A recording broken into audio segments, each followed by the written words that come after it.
What is up, everyone? Welcome back to the Fast Life Podcast, which is brought to you by Simpson Motorcycle Helmets. You guys know that I rock Simpsons daily. I've been doing it for years now. They have the best helmets for me, and I think that you'll like them too if you check them out. Also, you can go to Simpson's website at simpsonmotorcyclehelmets.com. Check out all the products and styles of helmets they have, paired up with a nice lens. Get it custom painted by us or any of the badass painters in America, and you're set. You have part of the kit, right? Anyway, check them out, simpsonmotorcyclehelmets.com, Simpson Motorcycle Helmets on Instagram. And once again, Simpson's Mother Store in New Braunfels, Texas is having their annual open house car and bike show Saturday, October 19th from 10 to 3 p.m. That's this weekend, folks. In addition, we are going to be doing a little camp out at Waco Springs Campground, which is the same campground they use for Giddy Up. And we're just going to be doing something small, nothing big, not really blasting it on social media. Anybody listening to this and wants to come out, please do. You know, you guys up in Arkansas, Oklahoma, Houston, just come down. It's 3 days, Friday, Saturday, Sunday. We're just going to be camping. So come through, have a good time, come to Simpson. They're going to be having blowout sales on some of the helmets. You can't miss it. Just come out.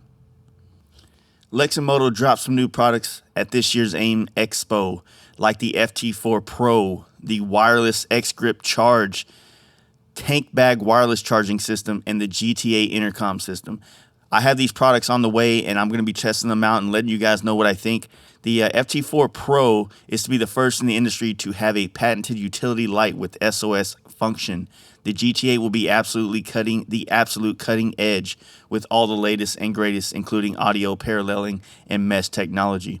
Both wireless chargers will work with any phone that has wireless charging capabilities and will mount to any Ram X grip phone mount on the market. All products were designed to meet demands of the consumers in the industry.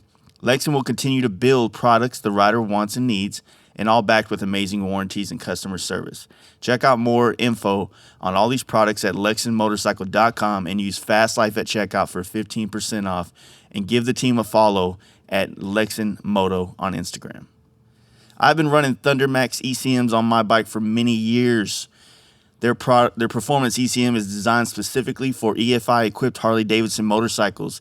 This highly advanced standalone tuning system utilizes proprietary auto-tune technology with wide-band oxygen sensors to deliver unmatched performance and reliability. ThunderMax comes 100% assembled, ready to install with no wire cutting or splicing required. Simply replace the factory ECM and oxygen sensors and load a map and enjoy the performance. If you have a 17 and up touring bike, you should really look into their oil cooler fan, which I run on my bike. It's a small price for a noticeable difference in operating temperature on the big ass M8 motors. Installs in under 20 minutes and pairs right up with the ThunderMax ECM. Check it all out at shoptmax.com and ThunderMax EFI on Instagram. John Jessup's Team Dream Rides is your hub in NorCal for bike sales, bike builds, maintenance, and in-house dyno tuning. If Stockton, California is not close enough for you to stop by, check out their website, teamdreamrides.com. They are bringing on new products regularly and are now offering 100 days same as cash financing on all products. All you need is a job and a bank account. And don't forget to use offer code FASTLIFE for 10% off at checkout, and give John and the team a follow at Dream Rides John on Instagram. Paint Huffer Metal Flake is the industry standard when it comes to flake. Check out painthuffer.com. Use FastLife at checkout for 10% off. Follow Paint Huffer Metal Flake on Instagram and stay up to date on product releases and the works of art produced by many artists from around the globe. Also, Brian Paint Huffer is doing an art night once again, October 24th, live on Instagram, 6 p.m. Mountain Standard Time. I guess that's how you say it. Check it out. It was really badass last time. They had a lot of artists in there just doing live demos and stuff. So if you're in the Phoenix area, go check them out. You know, you can find their address on the website. If you're on anywhere else in the world, just tune in. Instagram Live. It's going to be a good time.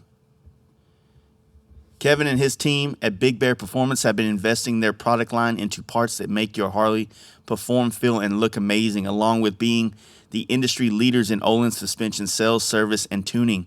Check out BigBearPerformance.com, and you can always give Kevin a call and get the info and answers for your motorcycle upgrades at 909 479-7788. Check him out at BigBearPerformance.com and Big Bear Choppers on Instagram. What's up, folks? Thank you for joining us once again. I'm really excited to release this podcast.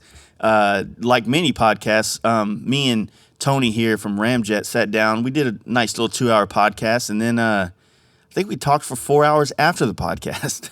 So it's kind of crazy how that shit works, but it was a really good time getting to know him and getting to really understand some of the history behind this brand that so many people across the country, rock their clothing and just love it, and they've always kind of had this, this idea that they're like the Toys R Us for motorcycles, I guess you'd say. It's like they have everything that you could want. I mean, you could literally walk in their storefront and build a whole bike on their showroom. It's a crazy thing. It's a really badass shop. I mean, and Tony is, mad respect to the dude running such a big business and growing it and just I'm just gonna stumble my words by trying to talk about it. But anyway, check him out. RamJet Performance. Is it RamJet Racing on Instagram? And don't forget to check us out, fastlifegarage.com. If you want to support this podcast, there's a link for Patreon on the front page. Check it out. You can donate $1 to $5 to $10. We even got $50 donors. We appreciate anything. It helps this thing grow. And also check out our sponsors, man. Those guys really help keep this thing going as well. And I try to put sponsors on our podcast that I know you listeners would really want to use their shit. So, check them out.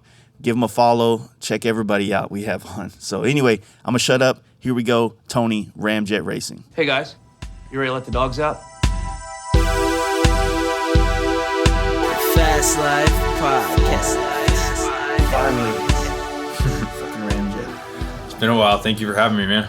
Hell yeah, man. It's crazy. It's like I reached out to you January of last year when you were at the Tucker show then. And it was just kind of like a bad timing thing because I just started doing this podcast shit and stuff. But I think it was like we just ended up running into each other there, right? Mm-hmm. Too. It wasn't like planned ahead. Yeah. And and then again at the Tucker show this year, and then I stopped through, and it's like, it is wild how, the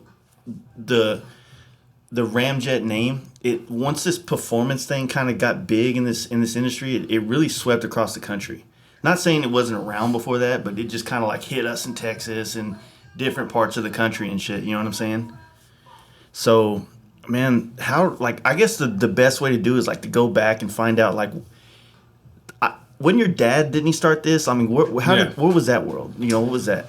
So, my dad's been he's had his hand in all kinds of businesses, He's been a successful kind of entrepreneur fucking from day one in the early 70s, Yeah. And whether it was selling spas, building race cars, whatever you could think of, man. He's good at hustling. Started at a young age, He's from Chicago and he grew up being a little greaser, making money and pulling tricks where he had to, Yeah. But he actually, how the business thing started, he was always riding bikes, Yeah. I think he bought a fucking Ironhead Sportster in 1969 or something from Glendale Harley maybe, or Ocean. I think it was called Oceanside out here. So he lived out here for quite a while? Yeah, he moved in, I think it was 68 or 69, he moved here from Chicago. But anyways, he started, he was riding forever and he was drag racing, really building race cars. That's what he was doing. And he was doing on the side. Then he had a customer of his, I think, it was in the late 80s, and he was selling him a spa. That's when he started selling hot tubs and shit. And he was selling boats before that and building race boats. And always something going fast in the back end, And he was selling a spa to this guy who was a doctor, and when he happened to ride, him and a few of his guys rode to work that day, and they had some killer shovel heads out there with a bunch of billet and chrome on them and stuff, the hot shit back then, Yeah. And this like customer, 89? yeah, something like that, yeah. And the customer saw the bikes, and he was like, "Man, this is really cool. Can you guys build me something like that?" And he was, "Nah, he didn't want to ever mix his passion into work, Yeah. So he ended up. I still remember the guy's name. His name's Phil Doyle. He ended up saying, "Okay, fuck it, I'll build the bike for you." So they ended up building a bike, and they took it to some I forgot what show it was, but they took it to some show, and there was all these bikes that were kind of I don't know, mainstream. If you'd Mainstream, you'd yeah. call it that way, that just kind of fit the the bikes in that era. Yeah. And that came out there and it ended up winning like first place. And I went to another show and that one won first place too. And then from those two shows, you ended up getting like 5 or 6 customers that wanted to build a bike. And then it just slowly kind of turned into like, okay, well, we're building race cars. Let's start building motorcycles too. And that was under RamJet Racing. And it wasn't necessarily like motorcycles in the racing, just the RamJet Racing started as actually building race cars, you know, and then it just, I don't know, morphed into that. And then, man, I don't know, years later, it just started happening more and more and more. And then it turned into like now these bikes they're building, they were doing them out of my, you know, dad's garage, his house. So I was a little kid running around there, you know, like always mixing up the nuts and bolts and guys' lifts and shit, pissing them off, you know, and playing around with everything. And anyway, so how did the RamJet name come along? So there was a cartoon, I think it was in like the 50s or something, and it was Roger Ramjet. The guy was just 100 miles an hour all over the place all the time. And then they started calling my dad that, you know. So it's basically his nickname turned into the shop. Yeah, they always called him Ramjet, and then it was just RamJet Racing and went from there, right? That's so then, cool. And then after, so like in the 90s, they started getting more into it, building them, and then they started like, you know, he since he's always been a successful business person, he started realizing building these bikes, these guys need bikes worked on after that, they need parts.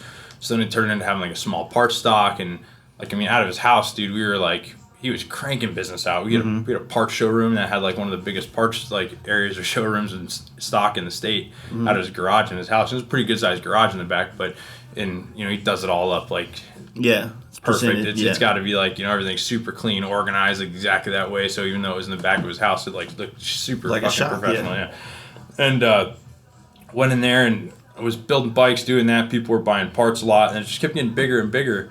And I think it was like, I don't know, I mean, like early 90s or whatever, right before like Bourget got big. Yeah.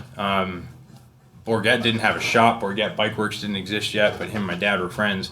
And him and this other guy were working on their first like pro street frames, the 180 tires. And that was like a big deal in the early 90s. Like a 180 tire was fucking huge, you know, that was like out of control. So my dad saw that and he ended up working with him. And I mean, it was real early where like Roger Bourget was like coming over and using like his bandsaw and stuff because he didn't have big equipment like that. And then it turned into, obviously Bourget blew up and had a huge 50,000 square foot deal with, you know, thousands and thousands of motorcycles they'd produced. But anyways, he ended up getting one of those like 180 tire bikes, and they kind of worked on the frame together and they built it. My dad had one. It's actually the one out front there with the flames on it, you know.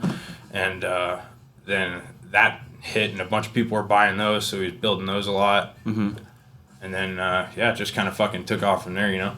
I think in like 2000, that's when, 99 or 2000 is when it got like big, where he couldn't handle it anymore at the shop, at the house, you know. He did almost 10 years out of the house? Yeah, and it got like big. So, like, I mean, every day there was like, you know, customers in and out, like a full retail spot, like in his house. So we had to get out of there. And right up the street, there was a spot that just seemed like it was perfect. It was a big lot, you know, 3,500 square foot shop, and across was this like rad biker bar at the time that everybody'd go to. So it was like a perfect place, you know, right across the way.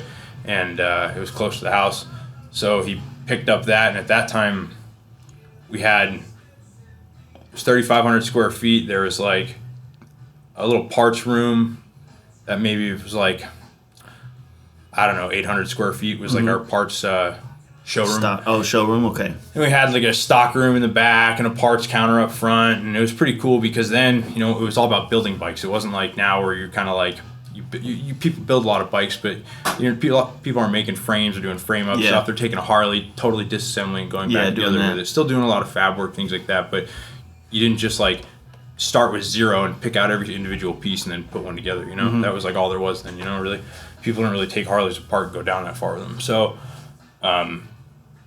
it was cool, man. Like, we had on the floor, I'll show you pictures of it after this. There was like, we had like 8 or 9 frames in a line, a whole wall of motors and trannies and fucking wheels, and you could literally walk in and you'd like pick those wheels, that motor, that, and you just fucking build a bike, and we'd paint it. You know, you'd fine tune like what kind of carburetor you wanted and what kind of hand controls and handlebars or shit like that. But it was pretty rad. And then in that showroom, we had a big window, and it was kind of like the area where we had all the builds going on. So if you had like, you know, your bike was being built, you could bring your buddies by and be like, oh, look, that was mine right there. You know, it was pretty rad. And then right along the parts counter, there was a big window, and we had a machine shop. So if, you know, my dad was in there like decking a set of heads, you could see it while you're ordering your parts, like metal chips flying. He'd be like working on it and stuff. It was pretty cool. And our service department in the back had small, man, had 2 lifts, 1 little tire machine, and that was it. That sounds fucking cool, though. That sounds like it'd be a badass shot to have now. It was, yeah. I mean, I kind of sometimes wish it was a little more smaller down like that and easier to control, but. So, I mean, fuck, man, like it's crazy to, like, know that it's been around that long. And then, like, how was it when you ended up taking over? Like, what was that transition like? Did you work for him for a long time? Oh, yeah. I was always in here, sweeping floors and putting shirts away or inventory and stuff when I was a little kid. And then, I don't know, I think it was like 2006 or something like that. And I was in high school when I was either getting into trouble or not showing up. So I just went to this, like, alternative school so I can go to school faster and get the hell out of there because I wanted to work, Yeah. So I worked, like, half days and got my diploma as fast as I could, and then I bailed out and just went to work full-time right after that. And then just started learning more and getting more involved and did that for years. And then I think it was like probably 2012 I might have taken over, but in between there we expanded like a lot. We had the 3,500 square foot.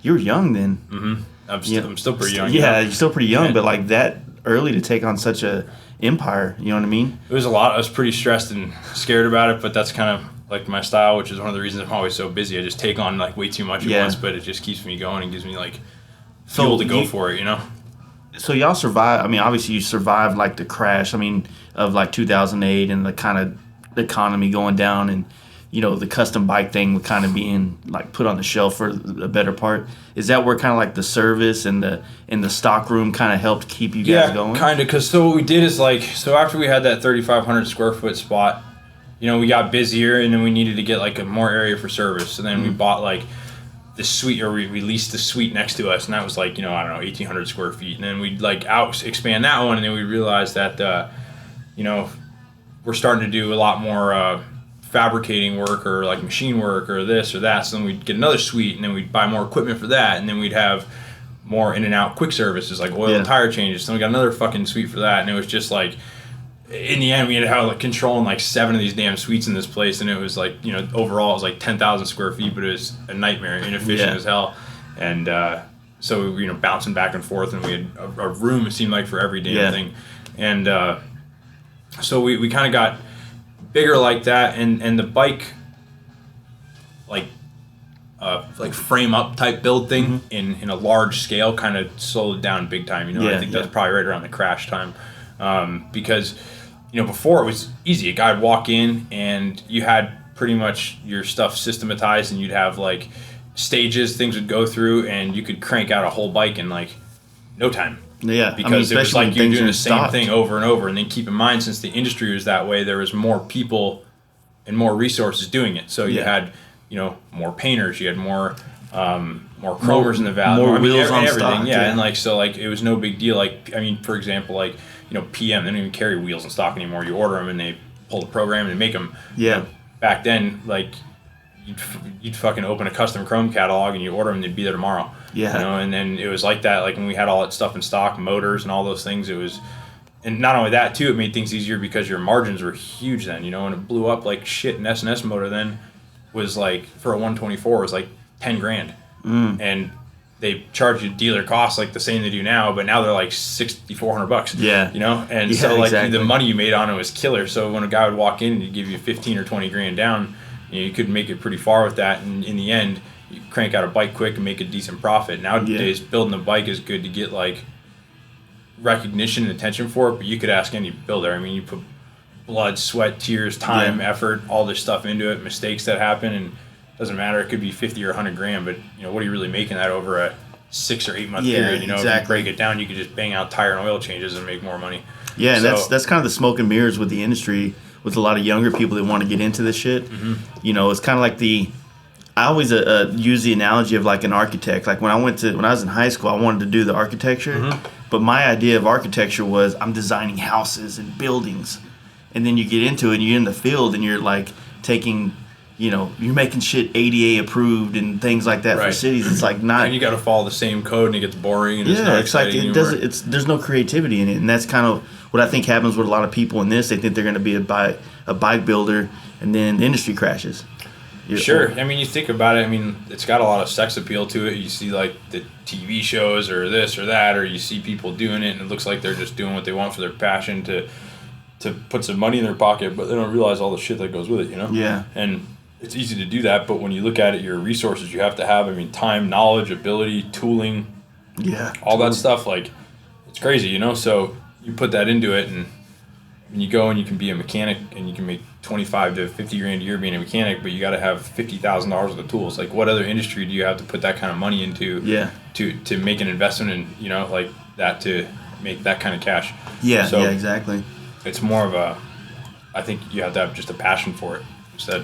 What do you think about the like a lot of the students that you get coming through here from like MMI? Do you think that they're doing a good job these days, or kind of on the fence? Or it's hard, man, because, like, I mean, it depends what you say, whether it's the student or the school, you know, like, yeah, definitely. We have the vast majority of our people here went to that school at one point, but some of them did it 20 years ago, you know, where it was totally different. And now a lot of the younger guys that we get in are like that, and some of them are super skilled, you know, like we got a couple guys in the back there, like our service manager, JD, he's been doing this forever, but he went in like the 90s, you know? And then I've got some other techs back there. I think actually all four of the techs back there I went at one point, you know, so I've got a guy named Alan, he's a master tech back there that went decades ago or whatever, and then I've got two other guys, Gary and Kevin, that went I think a couple years ago, and they're like, you know, fresh, but we're kind of getting them in, molding them into what, you know, we want to do. And then I've got another guy, Ross, who's just like, he's a stud. He does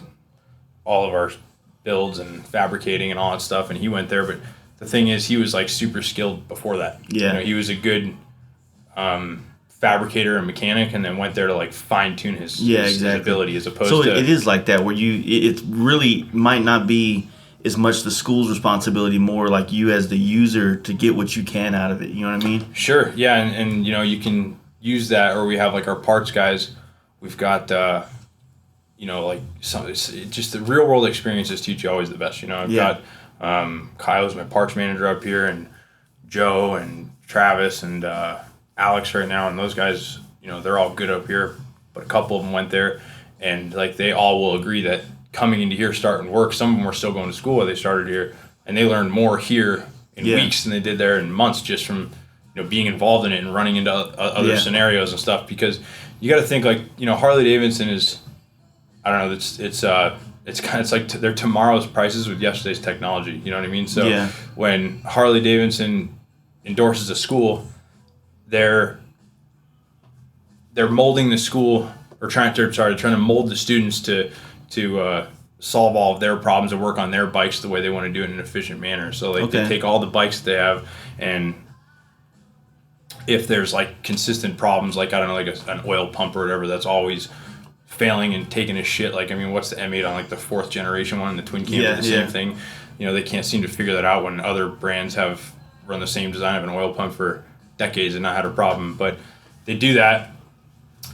These techs go in there and they teach them to more or less, I mean, it makes sense as a manufacturer, you want to make it efficient, right? So rather than trying to find out how this happened or what happened, instead you just, the part's bad, they gear it towards like replacing parts. You know, it's more efficient that way. This part's bad, it's worn out, you pull this one out, you put one in. That's where their tolerances are super sloppy. They don't have to, you know, think about like an Evo or a shovel head or earlier. Everything had to be like size, line, ream, fit. You know, you'd have to hire a technician that has decades of experience to do the job right, thousands and thousands of dollars of the tools and equipment, knowing how to use those things, where now you can just, you know, teach a student at MMI with more basic hand tools to pull this part off and put this part on. You know, so again, it makes sense with, it's almost like they intend to make their parts that way, so it takes less to do it, you know? And I guess, again, if you're looking at it in a dealership standpoint, that's why they only work in bikes that are 10 years old. It's easy to crank bikes out fast. They can knock out a top end in a day, because they don't do it top end. They take these parts off and they bolt a brand new set of cylinder heads on. They have them on the shelf because they're, you know, sloppy tolerances in the factory. They're already pre-built in the box. You bolt these on or off and bolt these on. You know, you're not doing a valve job, which could take you days with $10,000 of equipment to cut the seats and change the valves and fucking, size them and all that, or the guides and size them and all that. You know what I mean? It's just a totally. So it's kind of like the mechanics of yesterday are like skilled in a completely different type of way than a lot of what's being taught now. Is basically what you're saying. So sure, they're learning how to do so much more machining along with the job as being a mechanic. You know what I mean? Like seating valves and decking heads and shit like that. Like nobody's doing that shit nowadays. Yeah, I mean, I doubt. No Harley dealership does a valve job, Yeah. and if they do, they do like some shit valve job. They're like lapping a fucking valve guide into a seat, which is to do that the right way, you got to fucking replace a guide, then you got to size it with the tool. I mean, the correct tool to measure a guide. They're like $1,800 just to measure the damn hole, and then you got to fucking get another tool to hone the guide, and then after that, now you got the guide set. You can put another tool into that costs a ridiculous amount of money, so you can cut the seat concentric to it, and then you gotta have a crazy expensive machine to cut the seat, and then there's every kind of tool for different angles or how many cuts you want to make in one pass or whatever, so they don't do that at a dealership anymore. Instead, it's like this guy's fucking valve guide's toast or cracked. You buy a cylinder head and you bolt it on, and it makes sense because, dude, you're banging out work. But that's what takes an aftermarket shop, and either people go to it because we can take their bike and make it last for longer, do a better job. But, I'll be the first to admit that doesn't make you the money. You know what I mean?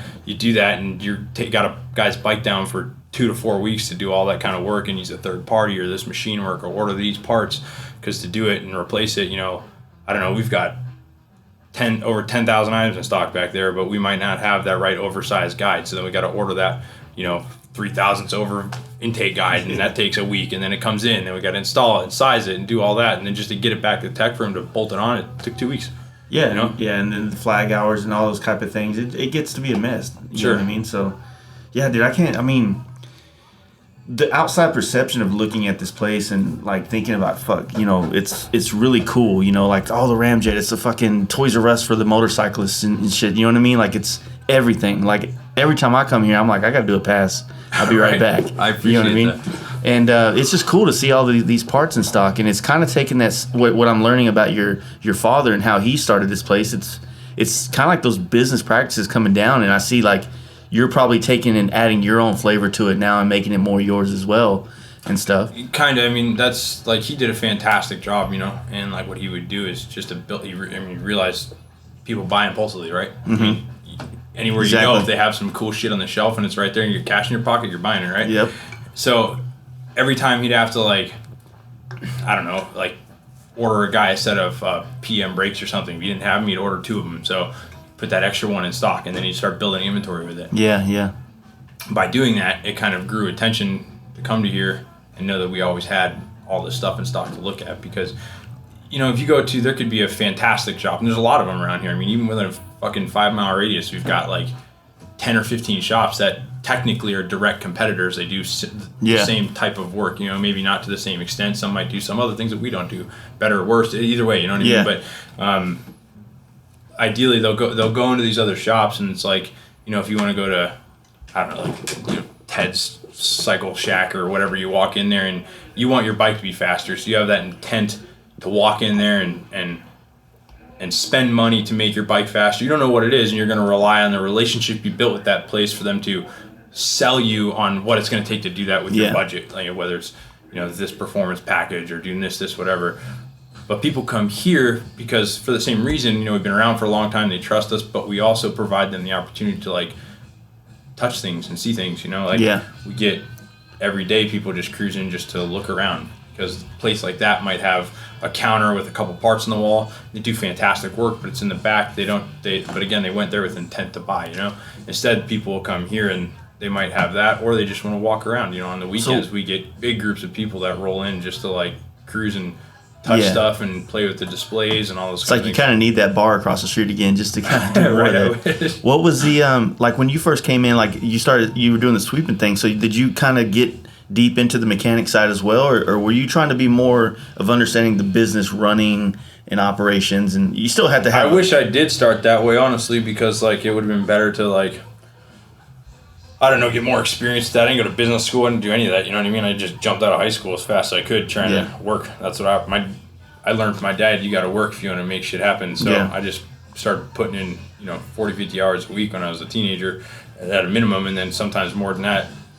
Now it's like, double that. But ideally I walked in, I just liked it. I had a passion for it. I loved it, I liked the bikes. I liked messing with it. I liked seeing people stoked when, like, you'd solve the problem. They'd walk in and they'd be so pumped that you had this, one part they couldn't find, or you were able to save them $1 because, I shouldn't say $1. Harley parts aren't cheap. You'd save them a big deal because you'd walk into somewhere else and be like, oh, I don't know how to fix that or where to find that. So buy this whole set of Ford controls, but we'd have this like $25 master cylinder rebuild kit in the back, and we'd put it in for the guy for $45, and he was just stoked, and he's a loyal customer for life. That was like building that kind of relationship. That was awesome to see.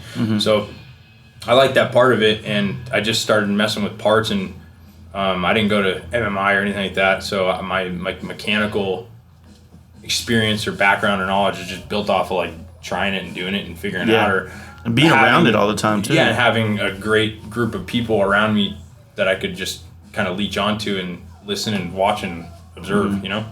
Yeah, I mean that's you can't get better experience than that. So sure. What have you found is like some of the biggest challenge now, like with getting this company and trying to evolve it? You know what I mean? Like, so like my dad did a fantastic job of building like a footprint, and when I kind of took it over, I tried to like scale it and take it to the next level with like just times change, and nowadays they change so fucking fast too, so there was no social media presence, there was no website, there was no any of that, so I've tried to do that, and like I operate those things myself, which is a job in itself. And doing that to try to scale it and I don't know, just reach out to a bigger audience and different demographic. That's been a big help, but created a lot of difficulties.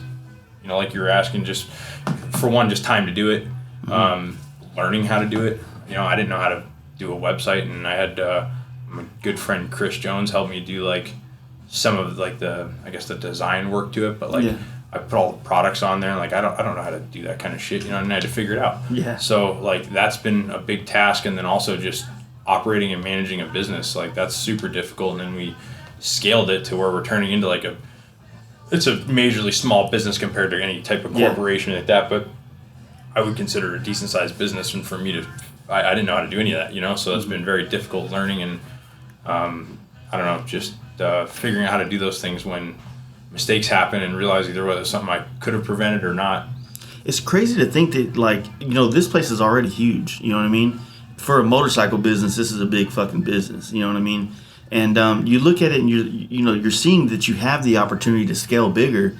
And then I'm looking at it from like an outsider looking into this whole Phoenix market, and like with so many shops within 5 miles, and then so many huge names just scattered out throughout this whole city, like.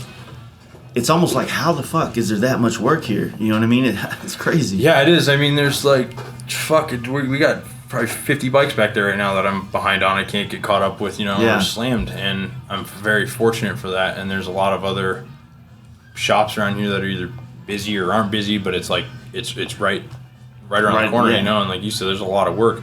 It's a great motorcycle market out here, and I think some of the reason we're fortunate that is just for the time we've been around. Like, people will probably say we're not the quickest at getting stuff done, but we do it right. That's the big difference. Like, our attention to detail sometimes, I don't know, shoots us up in the foot because we like either prolong the process because we catch all these tiny little things that were overlooked, but that also is what creates the guy coming back, and knowing that we can feel confident putting our name on it.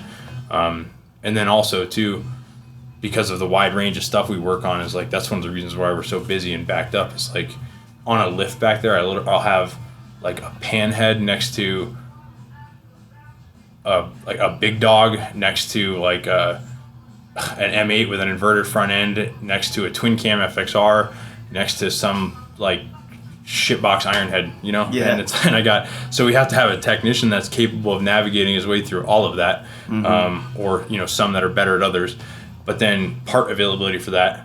So time frame, like when it compares, like, I could have taken my bike to Harley and they would have got it done in a week. Well, it's because it's not a 2015 Road Glide that just needed an oil pump replacement. It's not that simple, and those jobs happen, they're fast and easy. But like half of those bikes you can't even buy parts for anymore. The company's out of business, or there's one vendor and they're hard to get, and because they're old, they're the amount of people that make it has now dwindled down because the demand is less.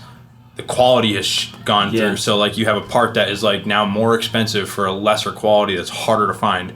So we get it in, and something simple, like we had a guy with a shovel head that needed a fucking banana caliper replaced, and you think it would be as simple as like cracking open a V-twin book or something and ordering a banana caliper. Well, of course, the thing comes in and nothing fucking fits.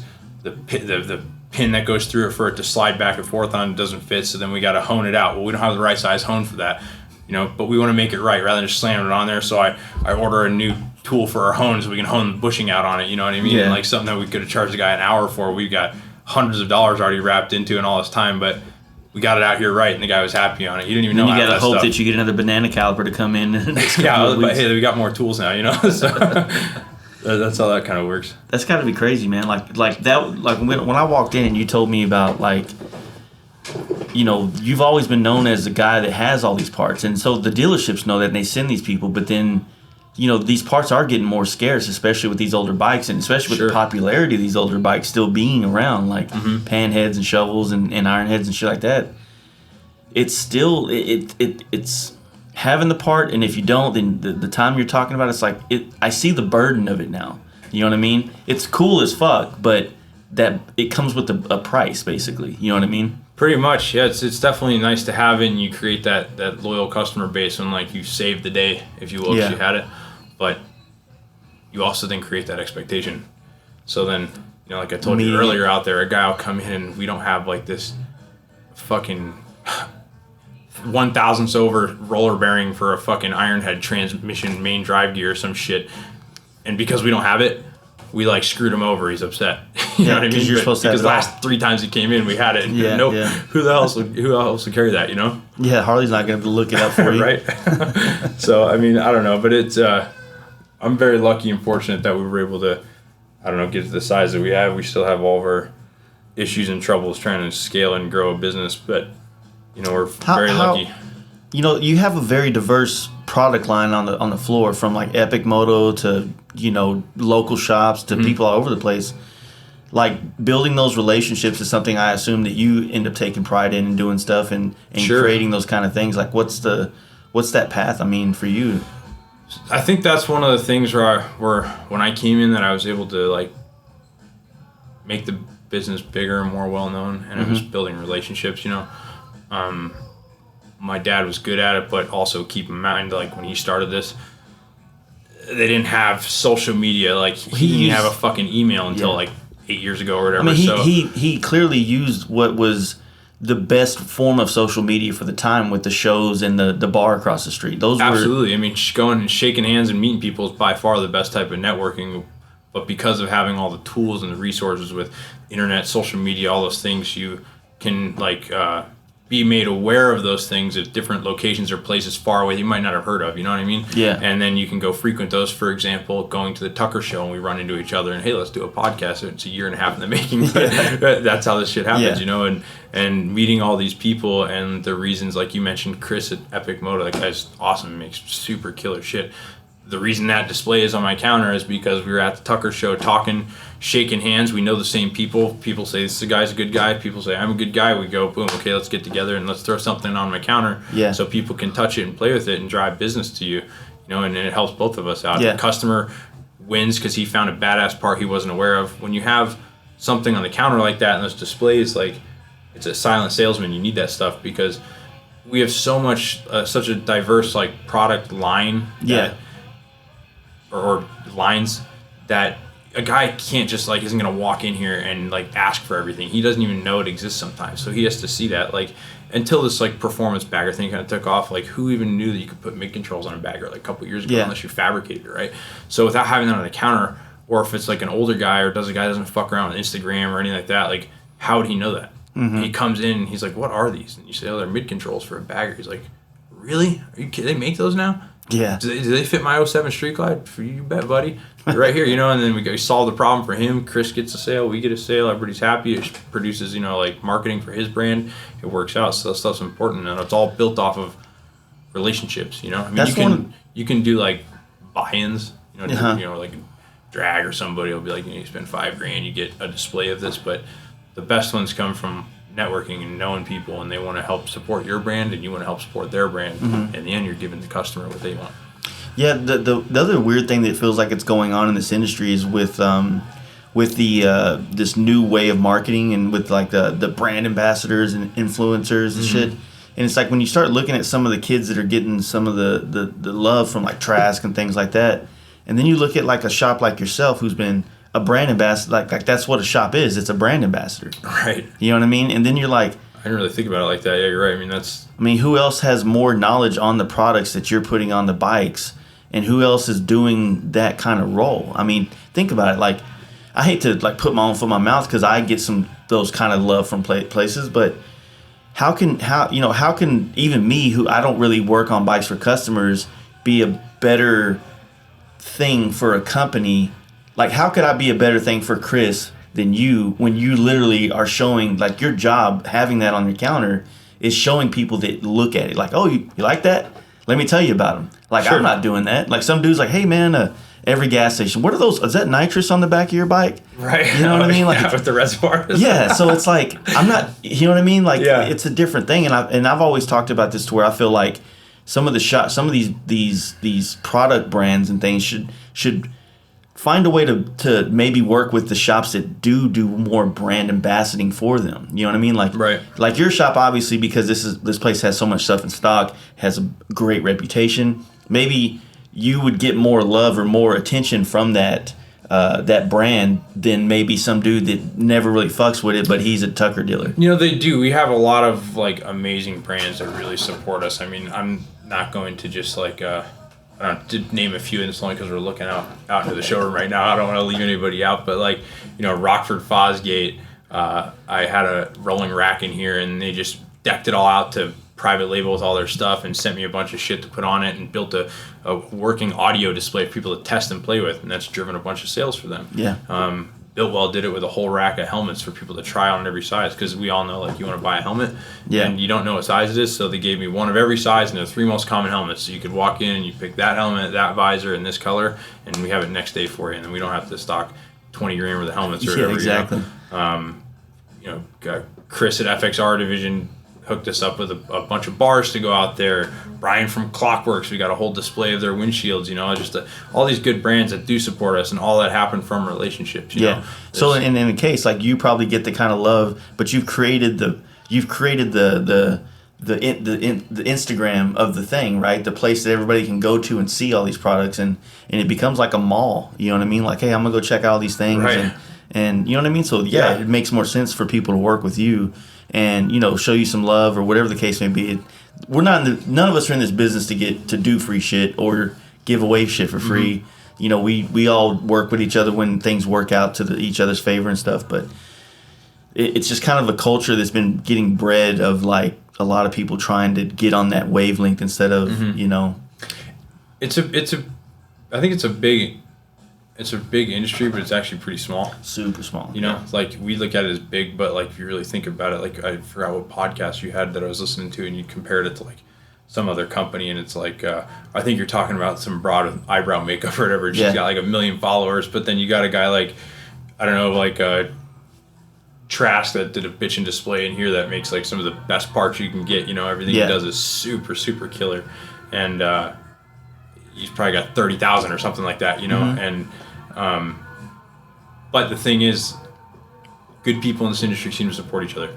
Yeah, it seems to, you know, I'm not one to, like, I don't like to talk bad about people or anything like that, but it's true colors tend to show themselves in this industry. Yeah. Because it's a different demographic of people that kind of hold people accountable and stuff like that, and they just like.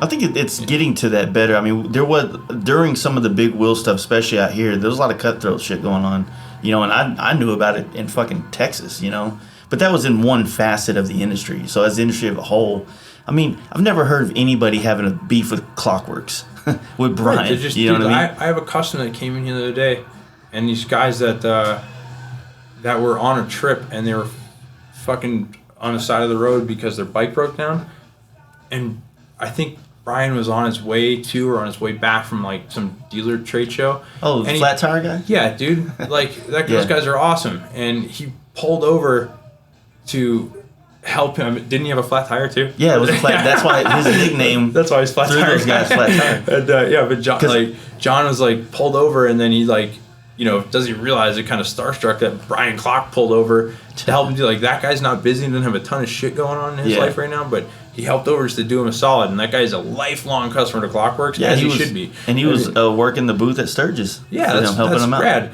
He's just a good dude, man. But when that guy, he moved here recently. We had our camp out in April, and he was moving from Georgia to here.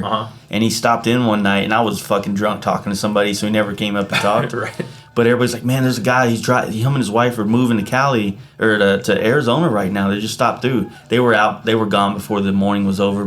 And then I finally met him at Sturgis. I was like, really? He's like, dude, I'm the guy that was at the camp out. I was like, fuck, dude. Like, I took a picture with him. It was awesome. He's a good dude. Yeah. He's like, he was. I put up a video of us like digging this goddamn trench that we got to dig through the middle of our showroom here, like at 3 a.m. or something like that, and he shot me a message, just offered to come in and help dig after work. Like, how cool is that? Yeah. There's people like that in this industry, and sometimes I wish I had more of that kind of vibe myself, But yeah, I think it's awesome that guys like that exist, man. That's fucking cool. It makes me feel like, fuck, man, I need to be better at right. it. Like, it helps realize, like, fuck, I suck at this. You know what I mean? Right. So I'm gonna grab another beer. Yeah, I'll grab another one of these things. It's not as bad as I remember. White trash Coors Lights? Yeah.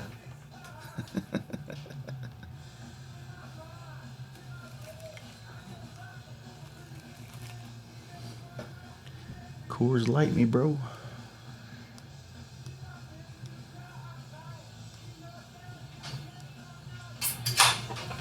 Thank you, sir. Yes, sir. Appreciate it. Yeah, I think you kind of hit the nail on the head with that. This industry, I don't know, you meet a lot of cool people that are just different. I've got some friends of mine that are like professional skateboarders that they'll travel the country and they'll tell me that they'll reach out to people. I don't know, they need a place to crash. They need some assistance somewhere. Like zero help. Yeah. They'll be on their bike and they'll call you and they'll say, "Hey, man, I'm riding through Missouri tomorrow," and you're, I got you. He didn't even say he had a problem yet. You got him a place to stay, a bar to go out where the guy who works there is a bartender that can take care of him, a place to go if he breaks down. Like he's lined up throughout the whole process, and it's all just from like people in this industry networking and for how big it is and how small it is and well connected. I think Well, it's gotten so much better because of social media like Instagram and we push this so much that just when people hit me up, and obviously I can't, like, I usually try to open my house up to anybody coming through that needs it. Like, hey, I'm passing through Dallas riding, want to have a beer. I always try to make myself available for people that reach out and do that kind of shit. And I love it when I come to other towns and people are like, dude, let's fucking have a beer. Let's go shoot the shit. Like, I'm nobody compared to, I'm just another biker, trying to do biker shit with biker dudes, you know what I mean? Sure. So that I love that part of the industry, and it's something I just like really discovered over the last couple of years, and I've been trying to just exploit that shit and put it out there, hoping that other people will start to listen to it and take on that mentality, because we both know there's a lot of like kids and people or even older guys that come into this industry, and it's just like it's just a fad for them. It's just the next thing. And they're big headed, but those people fade out quick though. I mean, like they'll be the guy that at like a bike week has a toter home there with his logo all over because he hit it big and he's making boatloads of cash. But then 3 years from now he's out. Me and Shope, when we were talking today, it's like there's like there was this lineage thing in the big wheel thing where it was like, all right, how much money do you have? I got a big wheel bagger. I got a big wheel bagger and a badass trailer and dually. And then I got a big wheel bagger, badass trailer duty, a speedboat, a sand rail. Yeah. I'm so big wheel bagger badass. I just own a big wheel bagger company. You know what I mean? There was all these companies popping up out of nowhere building bikes that never built a bike in their life, and they already had fucking 18-wheelers. You know what I mean? It was almost a status, it was just a habit. It was just like a fucking notch on your bedpost kind of thing. You know what I mean? But then you go to other places where like you'll see at a bike event like some super like extremely talented builder or fabricator, whatever, he's got a fucking 10x10 pop-up that didn't have his logo on it. And he's got a couple bikes that he built that are just unreal, the amount of work that went into those, you know what I mean? But that's what their goal is. It's not about their name. You know what I mean? It's just I shouldn't say their name. It's not about just getting attention for the name. It's for the flash. It's all just to do the like I don't know, like Justin at Torch. That guy's so talented. Makes like everything he does has to be like, you know, handmade. He can't just bolt on a clutch perch. He's got to make the fucking perch, make the lever, make the pivot system, and do all that. And he didn't get the recognition for it unless you notice it. But you know, he didn't have a big truck with Torch all over it all at a show or whatever. Yeah, he gets out and got Torch socks on. Yeah, right. But yeah, that so I'm actually finally getting to do a podcast with them as well, like Chris and Justin over there. Those guys, those guys are awesome, man. Super good dudes. So respected in the industry. Yeah, so absolutely. Respected by everybody. And that's one thing that I found doing these podcasts with all these people across the country is when this shop and this shop and this shop all say, dude, have you talked to Justin from Torch yet? Have you talked to Big Chris yet? And I'm like, not yet. And he goes, dude, they're the best. Mm-hmm. You're going to have a hard time getting Justin to talk, but he's the best. You know what I mean? And I'm like, all right, cool. Like, I can't wait to do this shit. And it's like, it's awesome to see so many people that are really respected. You know what I mean? And that, and when you, like, when people, you know, like, you don't really put yourself out there in RamJet, like, I'm fucking Tony from RamJet. Hoo-yah. You know what I mean? Like, I try not to, man. I mean, that sounded arrogant. I didn't mean it like that. Like I don't feel comfortable doing that, or I don't even like being a face to our. Before I even met you and knew your name, I'd be like, man, you seen those RamJet guys? Yeah, Tony's he's rad out there. And I know that you look at this place as like it ain't you, it's the collection of all the people that make up this place. But yeah, I couldn't do it without everybody here. You know, everybody's like, fuck, Tony's a good dude, man. His dad was awesome too. You know, like all these people I've met through the years, it becomes something like, man, I want people to say this shit about me when I'm not around. You know, right? Yeah. Jason's a good dude. He's a little fucked up sometimes when he drinks, but you know, he's a good dude. You know what I mean? Yeah, you know, you're right though about that. There's, like you can really, I don't know, almost filter people out well in this industry because again, people might not want to talk bad about other people publicly because I mean that's lame anyways. You know, what this makes you not, unless I don't know, it's either already publicly known or the guy's like a real total piece of shit. You kind of want to give a warning. I don't know if you heard the last podcast we did with with Danny Wilson. But yeah, like I mean stuff like that. I mean that makes sense. That was some bullshit. You know, those guys deserve every bit to say that. And Danny's the man. He's a super good dude and really talented too. But in general, you'll just instead of hearing more about like, well, I shouldn't say on social media you hear about the bad shit and the people all the time, but on things like this where they're more authentic and in person, you just hear more about the good people. Yeah, it helps filter all those people out. Like, I'm sure like you kind of develop the people you want to have on your podcast by those things, which I'm very fortunate for you wanting to like have us in here for one. But you know, if 5 people are like, that guy's a piece of shit, you're not going to want to talk to him, right? You know, you don't want to be associated with him. And on top of that, why would you want him to be on your podcast to represent your brand that you've worked so hard at that's been blowing up and doing killer?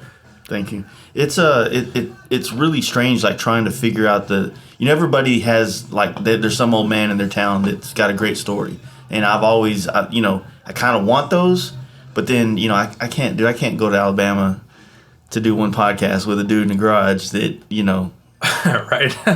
It's hard, man. Maybe if I'm on my way to see Nick from fucking, Pop's Garage or something, I can stop through or something, Those guys do some awesome stuff too. There's just a lot of things. I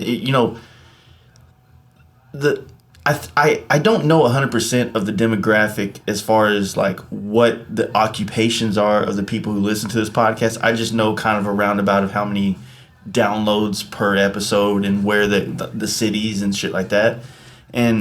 But a lot of people that I see that repost this, like they'll listen to the podcast and repost it. They're either driving or they're in their garage working on their shit. You know what I mean? Sure. I mean, that's like the best time for it. Like I always want to like listen to like a ton of them, man. There's like podcasts I want to listen to yours. I want to listen to Danny's. I want to listen to, other people. But like, dude, it's find time to do that. I mean, we're all busy people. You're trying to build your business as far as like the podcast side of thing, but you still have a business to paint all these damn bikes. That's super laborsome, very time consuming, and everybody's probably up your ass about like, hey man, where's that paint at? You know what I mean? And well, maybe not you. Danny was saying about paint jail, and you said that you're pretty good on your time. Yeah, frame, well, I mean, I'm sure that I put someone in paint jail before, but you, like I was kind of saying, it's like I figured out a while back that the scaling forward and bigger, like it was just going to be more headaches, and I was going to be more put in jail to be at shop. Like I would never be able to do podcasts, go on bike trips, or do anything that I do that really helps me center myself in that process. But then again, it's like, you know, I want to build a big business or a bigger business that can kind of sustain me. And right now my business is really good at paying all my bills and giving me fuck off money. Right. You know what I mean? That's it. I don't make enough, and I don't do enough to do a real savings or those kind of things. And that's where, okay, I'm at a comfortable place where I can have a clear head and start figuring out what else I can add that's not going to occupy my time so much that I go crazy again. You know what I mean? Because I'm 37 on Sunday. Is my birthday on Sunday coming up. Happy birthday, man. Appreciate that. And I feel like I've kind of gone through some kind of like midlife crisis before. It wasn't like an episode, but I've gone through a couple times where I was like, man, like I really questioned a lot of the decisions to stay in this business. Not necessarily the business, but should I have stayed in paint? Should I go back into mechanics? Should I focus on that part of the business? Right. You know, I have some skills in turning wrenches, but I'm no Danny Wilson or my buddy Mark from Texas before. I'm not these guys, but I know that if I apply myself, I could probably be and get that skill. But it's just a lot of doubt, man. I doubt myself sometimes. And then the paint thing with the fumes and the cancer and that kind of about that being concerned about that it. really it's been fucking my head for the last couple of years, you know. Yeah, I'm sure. I mean, health's an important thing because let's say you're painting bikes, charging a fucking $1 million a bike. What's the difference if you have some health problems later from that, prevent you using all that, you know? I was asking my friend the other day. I was like, dude, check this out. This is one of those like weird scenarios that you ask them, what would you rather do? It's like, would you rather? And I honestly, would you rather be stupid rich, everything you could ever want for exactly 20 years from here? Maybe not for you because you're pretty young. Me, I look at 20 years from now, I'm almost 60. So I might take whatever money, all the money in the world for 20 years of just living the life that I never thought I would have, and then bam, I'm dead. Or, not having that. You know what I'm saying? That's a hard one to pick, man. I don't know. I think that's an easy decision if I was like a bachelor or something, But yeah, with I got the a kids, wife and kids and stuff, so like 20 years, man, that's like my kid will just be like, I wanted to maybe want to start in this business, or 10 years, 15 years from now, something like that. So like, I'm totally selfish, by the way. I kind of want to like give him an opportunity. You know what I mean? That's like a big. Cool. I followed my dad's footsteps into this, and there's so many things that I could probably do to like make a lot more money with way less stress and way less time involved. Mm. See my family more, which obviously all those things sound nice, but it's just different. Like, I don't know, it's good to feel part of something and like see it grow and deal with all the bullshit. And then when you break through something, yeah, the accomplishment in that. Yeah, it just feels good. And then like to get to that point where I could like say I built something and took some fantastic foundation my dad started and took it to like a much bigger level. And then if my kid could do the same thing, how cool would that be? See, you also you have all these employees too. You have all these other people's lives that have been touched through this business over the years. It's very and that important. adds just outside looking in, that adds a way different level of responsibility and stress. 100%, man. That's more of it. Yeah. Honestly, when you have all kinds of other people that not only have their livelihood depending on, like everybody says, their paychecks support their family, things like that. But just the fact that they've got like time and effort into this, like, so me wasting their time, like if we make a mistake, there's plenty of mistakes that I either still make or, you asked how many times why I'm so busy. Some of that's probably just from mistakes or inefficiencies of things that I haven't figured out the next solution to or whatever. But, doing that also has a burden on these people. Mm-hmm. And that puts a weight on your shoulders as well. Like, that if there's things that you could do better or make easier for them, to get more done with less time and make more. I mean, that would be great, right? You know, if all those problems could go away, but sometimes it's not realistic, or maybe it's just hard to figure out at that time, and you got to come up with a solution to it. Yeah, and man, like fuck. So you're barely like just knocking on 30's door. Or you hit 30 yet? No, not yet. Damn. So I'll be 30 in December. You know, the one thing that's kind of talked me out of my off the ledge kind of things here and there, just feeling like whether or not this was important or not, is whenever I thought when I turned 30, because that's when my career kind of took off with this stuff. With the paint and stuff. With just the paint and the bikes that I built back then, or customized, as a better term, it really started to show a lot of opportunity. So I had this thing. I was like, at 28, if I'm not successful with this, I'm done. I'm going back to college. I'm gonna do something else that's more safe. Sure. And then you get 28 and you start getting little successes. You're like, fuck, man, this kind of feels good. I'm not successful yet, but I think it's right around the corner. And then you start chasing this thing. But that's a driven person, though. You know, like you want to hit this goal by 30, and then if you got that and you're content with it, then like, what the fuck is that? You want to hit the next one at 32 or 35 or whatever, and keep doing it, and keep pushing it past, you know. And that's like, I've never had, like, in certain situations in the past couple of years where I've been like stressed or tight with things than I've ever been. But then I look at I step back and look at, like, you know, what I've got here, the name we've built and we've expanded. I'm so fortunate to have that and have it grow bigger. But it creates more problems, just like anything, right? Yeah. So, but it's peaks and valleys, you know. You go through that, and you gotta risk it if you want the biscuit. I guess the way to put it. You know, you gotta go all in, go for it, and search for the big goal, and then it either works out or it doesn't, and you evaluate and you change it, or you get to that point, and then what are you gonna do? Just flatline? No, you gotta do something different, right? And so I think the perspective thing that kind of helped me is that you look at guys like Shope, right?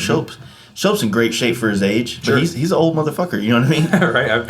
And so you think, okay, 20 years ago, he really wasn't building bikes nowhere near on the scale that he's doing now or has done in the last 10 years. But 20 years ago, he was like right around 37, 36, maybe, definitely over 30. And it was still going to be another 10 years till like 2007 and 8 before he really built something that put him on the map and created this empire that he has. So that kind of puts perspective, like, fuck, man, like, I might be looking at 37, like, fuck, 20 more years, I'm 67, I'm fucking done, you know, or something like that. But then again, I might be looking at, like, well, if I keep doing this, and this is kind of the thing that stresses you out and gives you anxiety and makes you fuck your mind up, is like, well, if I just, Shope did it, by the time Shope was almost 50, he became this mogul in the motorcycle industry. Well, I'm not 50 yet, so I still know that's a timeline that I can still create something big for myself, or whatever the case may be by then.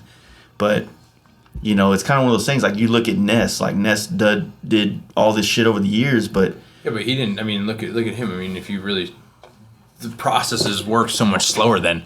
You could be a young kid now and start on anything, and with the outreach you have with the internet, social media, you can build a fucking brand in like months and have 100,000 followers and be killing it, right? You know, and so like he didn't blow up until he was way later. You know what I mean? So now if you're actually making me more nervous now because that was decades ago, though. You know, so I mean, there's so many people that are, you know, I don't know, younger that have done so well with themselves, and not even just this industry, any industry, I guess, you know, just with the tools and resources that are available, if you know how to use them. It doesn't mean it's easy or given, so I'm not trying to, you know, give that just a pass by any means, because like, that's like an area I'm majorly lacking on.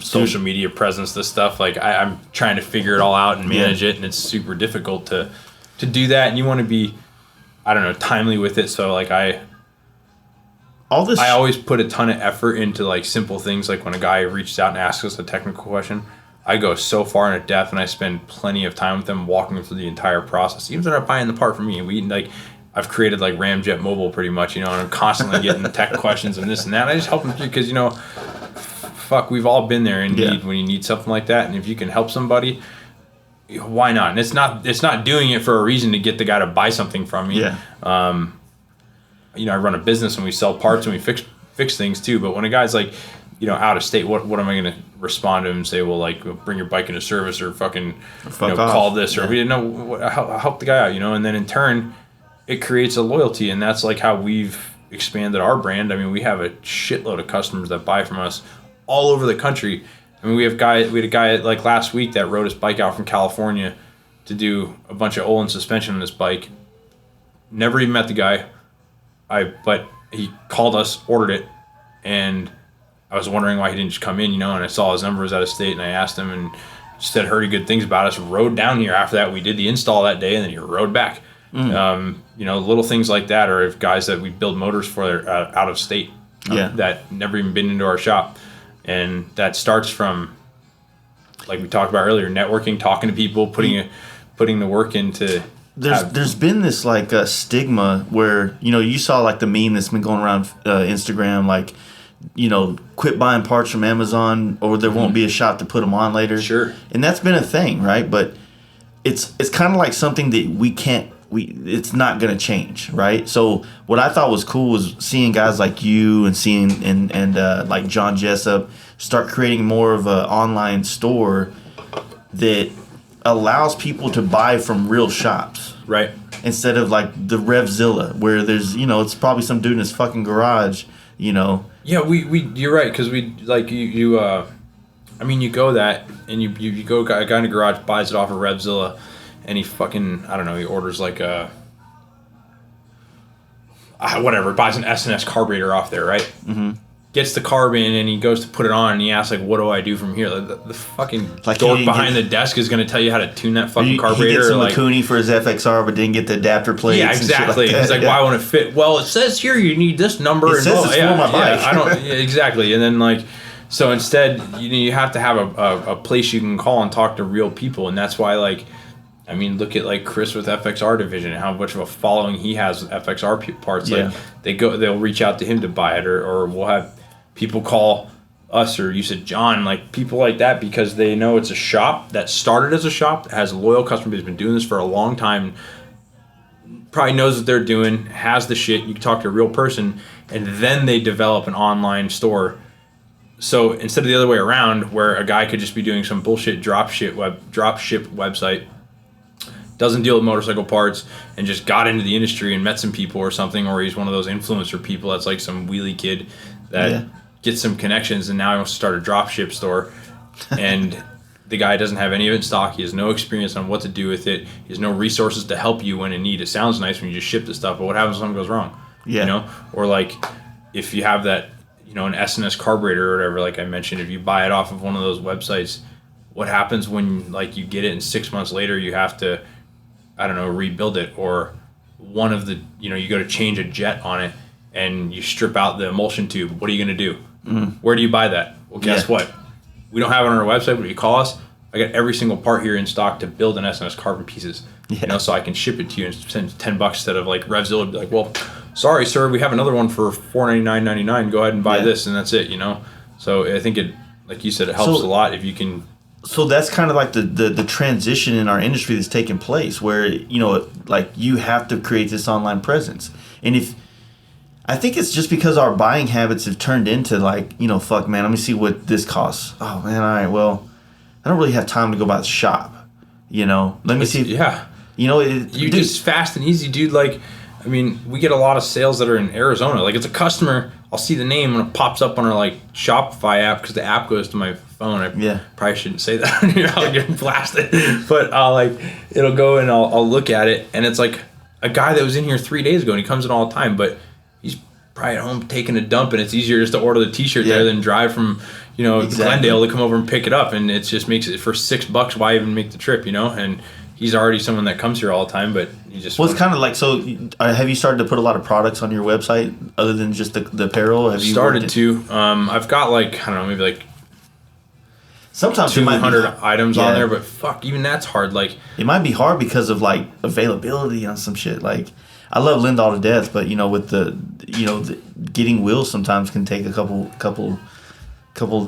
days. Sure. I mean, we're pretty fortunate to have most of the stuff in stock, and if we don't, we reach out to the guy right away, because like we have everything on our site that we carry, but sometimes the inventory might not be 100% reflective because there could be a mistake. I mean, there's 2 different systems. One's in the store, one's a system for online, so it's easy for shit to not get translated or whatever. So if it happens, and we just reach out to them and let them know, it might be a couple days. But the thing is, again, we're a real shop that every day places an order with Drag, Tucker, hard drive, all these manufacturers. We're set up dealer direct with literally every person in the industry out there. So if it's on there and I didn't have it, I'm going to get it for you tomorrow or order it the next day, and it adds a couple days of the handling time, but we're going to make it happen. I'm not just going to put it on there and never see it and drop ship it and hope it works. And unless it's certain parts, like certain things I do that with, like Thunderheader, you know what I mean? Because we put everyone on there. But like for me to have, we used to actually carry Thunderheaders in stock all the time, and now we only keep a couple of them, but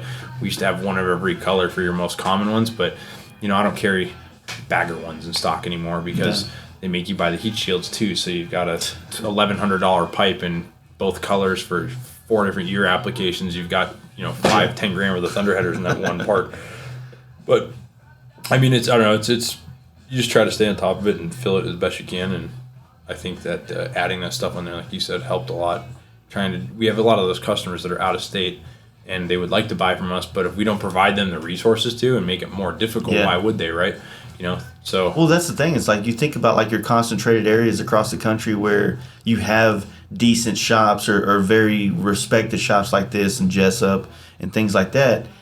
And then you think, okay, well, not every customer lives in those areas and can just stroll by. Right. And then, we tried to push people to do the brick and mortar thing as at first, the first thing, hey, try to find a shop, build a relationship, support that shop. And, that way that shop's there when you need a tire installed, you need to be picked up on the side of the road. Mm-hmm. But some people live in areas where there's not a fucking shop anywhere to be found, and, like they can find these brands like yourself and start following you and realize, oh, well, you know what? I can still buy from somebody and feel like I'm supporting a brand or a shop, But I'm in Iowa and there's no fucking shops anywhere. Sorry, Iowa, right. I fuck with you quite a bit. Missouri or I don't know any fucking thing. Anything in the middle of the country, it's all shit. Texas. It makes sense if you want to support some, but also if you've had a good experience and you can create like a legitimate loyalty. You've been taken care of by them.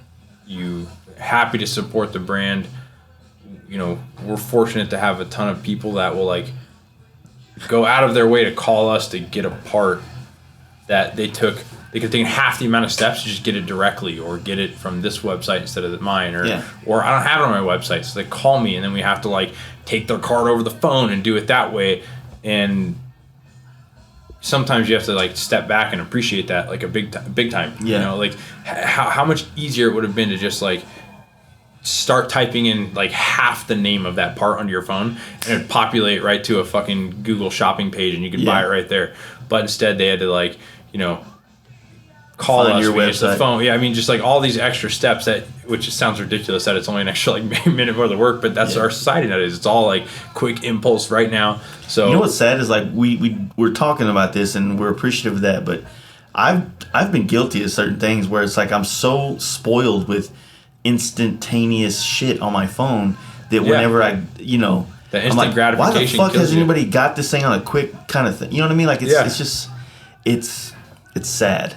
And it's sad because it's me, expecting something that if I was in that shoes of that company that should have provided it, I'm like, man, I wouldn't fucking offer this shit at my shop. So why am I mad that they don't? You know what I mean? Mm-hmm. It's like that Walmart customer service idea that a lot of people kind of got. Like the customer's always right thing, which, should try to push that way, but within reason. Yeah, within reason. The customer might not be always right, but you always have to do your best to make the guy happy. And the biggest thing is you just can't sacrifice your integrity for it. Well, one thing that if you think about that, like that kind of idea where people like raise hell at grocery stores and Walmart and gas stations has a lot to do with the fact that they don't respect the people they're buying shit from. I never really thought about it. That's a really good point. Because those people when they get off work at 5, they don't give a fuck. Yeah. Instead, if you go to a place that's a small business like this, like they're passionate. Like all the guys here, they care about this place. They want to be a part of it. So like when somebody comes in, they're in trying to be professional, but they're somewhat defensive too about like what they work hard for, and they put their name on this brand and things like that. So when people come in with like crazy allegations, like we lied to them, I mean, it's like it's out of control. Some people come in with like with a thought. I mean, it's very rare, but it'll happen. Like we're like they could be saying like I don't know, like there's a takeoff part that is not there, and they think that we like stole the fucking thing. Like, why would we do that here? We have you know $500,000 of parts on the shelf, and we stole your rusty fucking intake flange. Like, why would we ever do that? You know, it's crazy. But they come in because they just want their professional complainers. They're on and they way want too much Adderall. They feel like everybody's out to get them. Yeah, it's pretty crazy, man. Dealing with the retail public sometimes can be hard. It's very rewarding at times, but sometimes it can be difficult. You've been going to a lot of events and stuff lately. So how, like, is that part of like the transition? Which you gotta understand, like, I've known of you, but I've really paid attention to this brand, this RamJet thing over the last couple of years.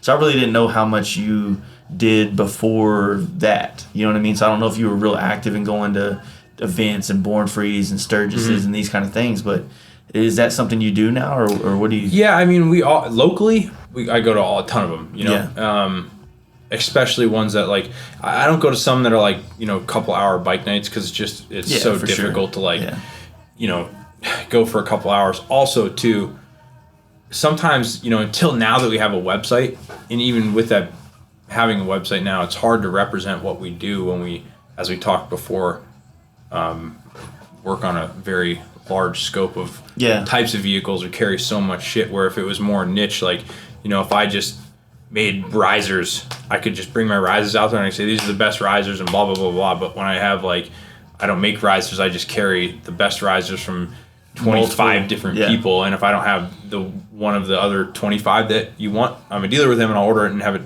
in 2 days.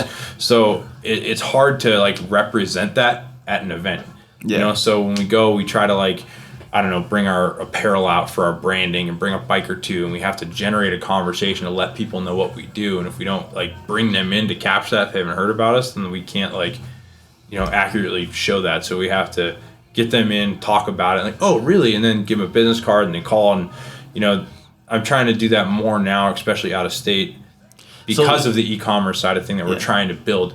You know, it makes sense. So you just did the show in El Paso, like, and I didn't even know this fucking thing existed. That's how disconnected El Paso is from Texas. You know? Very disconnected in the motorcycle industry when we went there, for sure. I mean, there's a lot of bikes there, but as far as like what's going on in the industry, it was totally like way different. How, like, what was the show about? Well, the dudes at Rio Grande Shovelheads are they're solid dudes. You know, they came out here and they supported us for swap meets, things like that. I forgot exactly how we met them. I think we met them during Arizona Bike Week, and then just kind of shot the shit, and you know, we passed out flyers saying, hey, this is what we do and this we have going on. They're like, oh cool, we'll come check it out. They came out and checked some things out all the way from El Paso. So I definitely want to go out there to support them, you know. Also, the motorcycle show they put on, it's called the 444 Motorcycle Show. It's in a awesome venue, man. It's in this like old rail yard center, so it's all brick and wood floors with like chandeliers hanging for lighting. It's just so killer for a motorcycle event. You know, we went out there, and it also covers like not just Harleys and American B Twins, so there's metric bikes, things like that there, you know. But going out there and seeing like the Harleys that were in the show, there's some really, really nice ones, and there were some that were just like, man, that was like not even that cool like 10 years ago, and the cooler version of that was cool, you know what I mean? And it's just seeing that like area kind of, I don't know, like I said, disconnected or behind the curve, you know, like where I guess being out here, it's like here in California, it's like always on the up and up, you know, and they're like the two biggest motorcycle markets. The East Coast is huge as well, but they're also kind of like, I mean, you have your group of people that are kind of on the same page as like the stuff that's cool right now on the West Coast, but the majority of it, dude, like, you know, the Midwest and over there, it's still like either like fat tire choppers or big wheel baggers still, you know, and like big wheel baggers is only like kind of slowly slowing down now, but like well, I shouldn't say slowly, it started slowing down a while ago, but like the big tire chopper thing, like that slowed down fucking 8 years ago, and still like there's a lot of dudes out there that's still big there, you know. I think of those Now, I do like some of those bikes. I think some of them are pretty cool, but as a funny analogy, I sometimes look at that fat tire chopper kind of spaceship craze that was going on as like, those are like the Uncle Ricos of the motorcycle thing, right? They're like, that's a great analogy. You know what I mean? Like they're just still like pulling that bike out, trying to get laid, dude. That's what they're trying to do. You know what I mean? Oh, that's hilarious. And it's cool because some of those bikes still some of the people that built those bikes, it's hard to say like an Iron Horse chopper is like so sick if I saw it tomorrow. It might be cool if someone bought one and like customized it, and made it kind of their thing, but that was a production chopper. It didn't. It doesn't quite have the same kind of allure as like if you bought like an old West Coast chopper or those a were rad. They're not just because original. they were Jesse James, but they still were like a happy medium of that. They were a big tire bike, but they still had like they looked good. They were like a more modern version of like a high necked chopper. They still had a Frisco tank, and it was just like a little larger, a little more curvy, a little bigger back tire. But it wasn't like over the top, like with a fucking 330 rear tire and like a pizza cutter front wheel and a big inch motor that the funny thing was when terrible to turn or any of that. The funny thing was when the big wheel thing started getting big, all those dudes, I saw a lot of shops like just grabbing those old choppers and throwing a 30 on them. Not even raking them or anything, just like maybe shortening the forks a little bit because they're already raked out and just like, fuck it fits. We saw a few people because that was a big deal out here, that scene. And like there was a handful of guys did that, and they were just, but those are the people that fade out. They're just scam artists, man. They'd come and they'd be like, look, man, I sold this guy this bike, 10 years ago for $50,000, and he came back and I just threw this wheel on, charged him the $25,000 for it. And now he's got a bike that's in style or something, and it just looked like one of those big wheel kids bikes you got. I've been trying actively, and a couple of days podcast was with Shope and these other guys that have been in the big wheel thing, and I've been trying to shine a better light and picture on that era so that people that might be new to the industry could understand that it did bring a lot of money into our industry. 100%. And there were bikes that were built, in my opinion, you don't have to agree, but there were bikes that were built that I think were badass. Sure. I'm not a fan of the big wheel bikes. I shouldn't say all, but like for the most part. But there's a handful of them that I really like the way they looked or the way they put them together. It's just kind of with anything. When you start going way too far out in left field, like a 30-inch bike, like they can't. It's so hard to make it even look decent when it gets that ridiculous, But there's so many bikes that like I saw that like guys that when that was either starting or they mellowed out with it. They just had like a super clean Road King with like a 23 on it, and not bags that had like a fucking 4 foot long, plastic slide looking stretcher. I was fucking with Danny. He was like, dude, that post you put with the kid doing a kickflip on the back. That's it. Yeah, that's like the first thing you think about. It's like, a plastic water slide or a quarter pipe when you see the things. But I mean, I'm trying not to sound like a super hypocrite because I was trying to talk good about him all day, but now here I am like wanting to bag on him a little bit. It's just anything. It's just fun to bag on. But it also looks ridiculous when a guy like has to make his bike look like it's a military ready, what's the movie I'm thinking of? Like Captain America shit? No, Mad Max looking bike that's got to have camo handguards and shit. It's just like too over the top. The Tommy gun exhaust. Yeah, or something. It's just got to have it's too much, and no matter what style it is, it can be too over the top. Yeah. And I think any style, I just appreciate motorcycles can be tasteful. Yeah. Certain bikes like in a big wheel bagger, like Trask's bikes are fucking awesome. No matter what, his bikes, like his Soul Series bikes, I don't care what you think. I think those are badass motorcycles. They're clean as hell. He's always kept a wheel like 26 and around there. He's got some bigger ones, but still, it's just the bike is when you get up close to them, the quality of the work and I don't care if you hate the damn thing the way it looks. You can't hate on that. What the craftsmanship and the quality is worth it 100%. And that translates in the rest of his business. We have a Trask wall here that has a bunch of stuff on it, and his parts are just top notch. His exhaust, it's $1,000 pipe, stainless 2-in-1. It's the only pipe in the industry that has a double slip fit.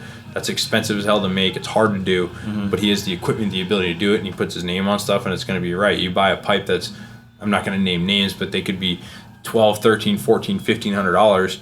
and they're a fucking garbage fit with springs to make it look cool and racy and Moto 8, but it's just a shitty solution to make it, draw tight into it, and they don't fit half the time, and they're 20 to 50% more money, and they don't make any power too. You run them on like you spend extra money on a high flow pipe, and you run it on the dyno, and after like 4,000 RPMs, all you have to do is pull fuel away from it because it's not flowing anymore. And his pipes are killer, and they're $1,000. Yeah. So it shows in the other work that he does, I guess what I'm saying. Yeah, the R&D behind all this stuff. Yeah, it's a strange one. So what do you think of like moving forward? Like, you've been doubling down.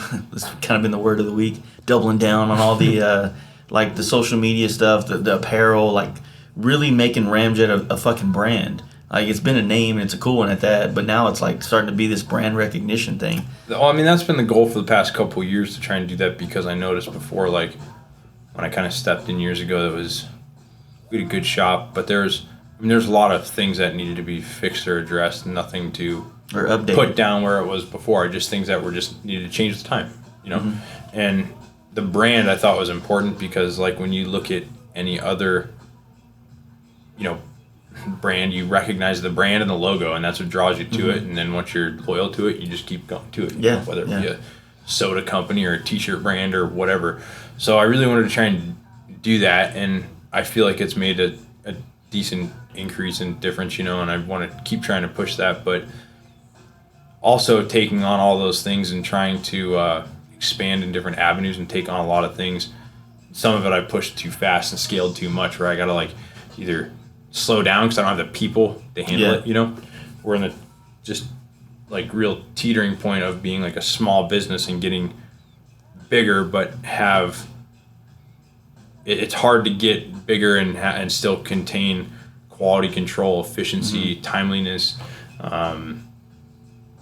all those things. It takes more resources to do all that, but you also need to get to the bigger point to have the resources, or more of them.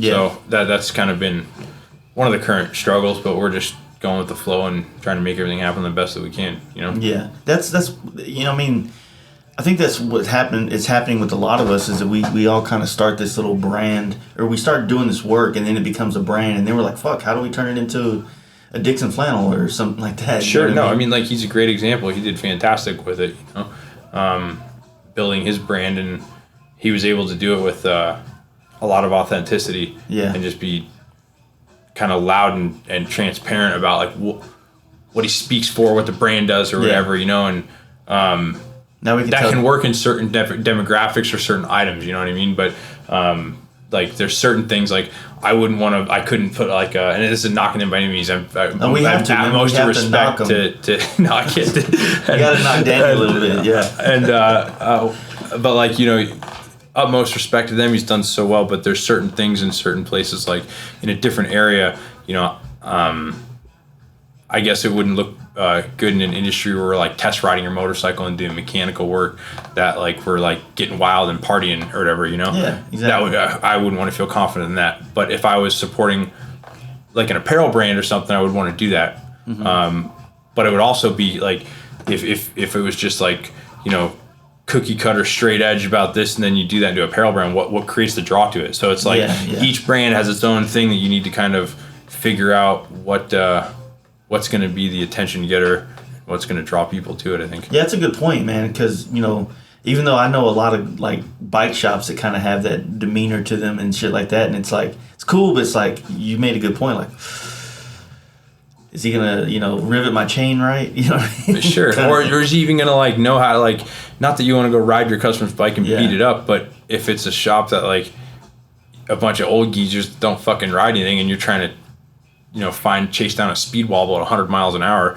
you have to be confident that those guys ride their bikes like that, and they know they got fast bikes. Like, I never understood, you go to a bike show and a guy doesn't have a bike that is, looks tits, or has an oil leak or something, or it's not super fast, because then why would you go to take your bike there to make it faster or make it look better? Or you can have confidence in their service department if like your fucking display bike's leaking oil or doesn't start or whatever. It's got to be functional. Battery's always click click click click. Yeah, it doesn't normally do this, I swear. Yeah, that's fucking a good one, man. It's there's a lot of different factors, man. And you know what's cool about doing these podcasts with everybody is just finding all the different, the different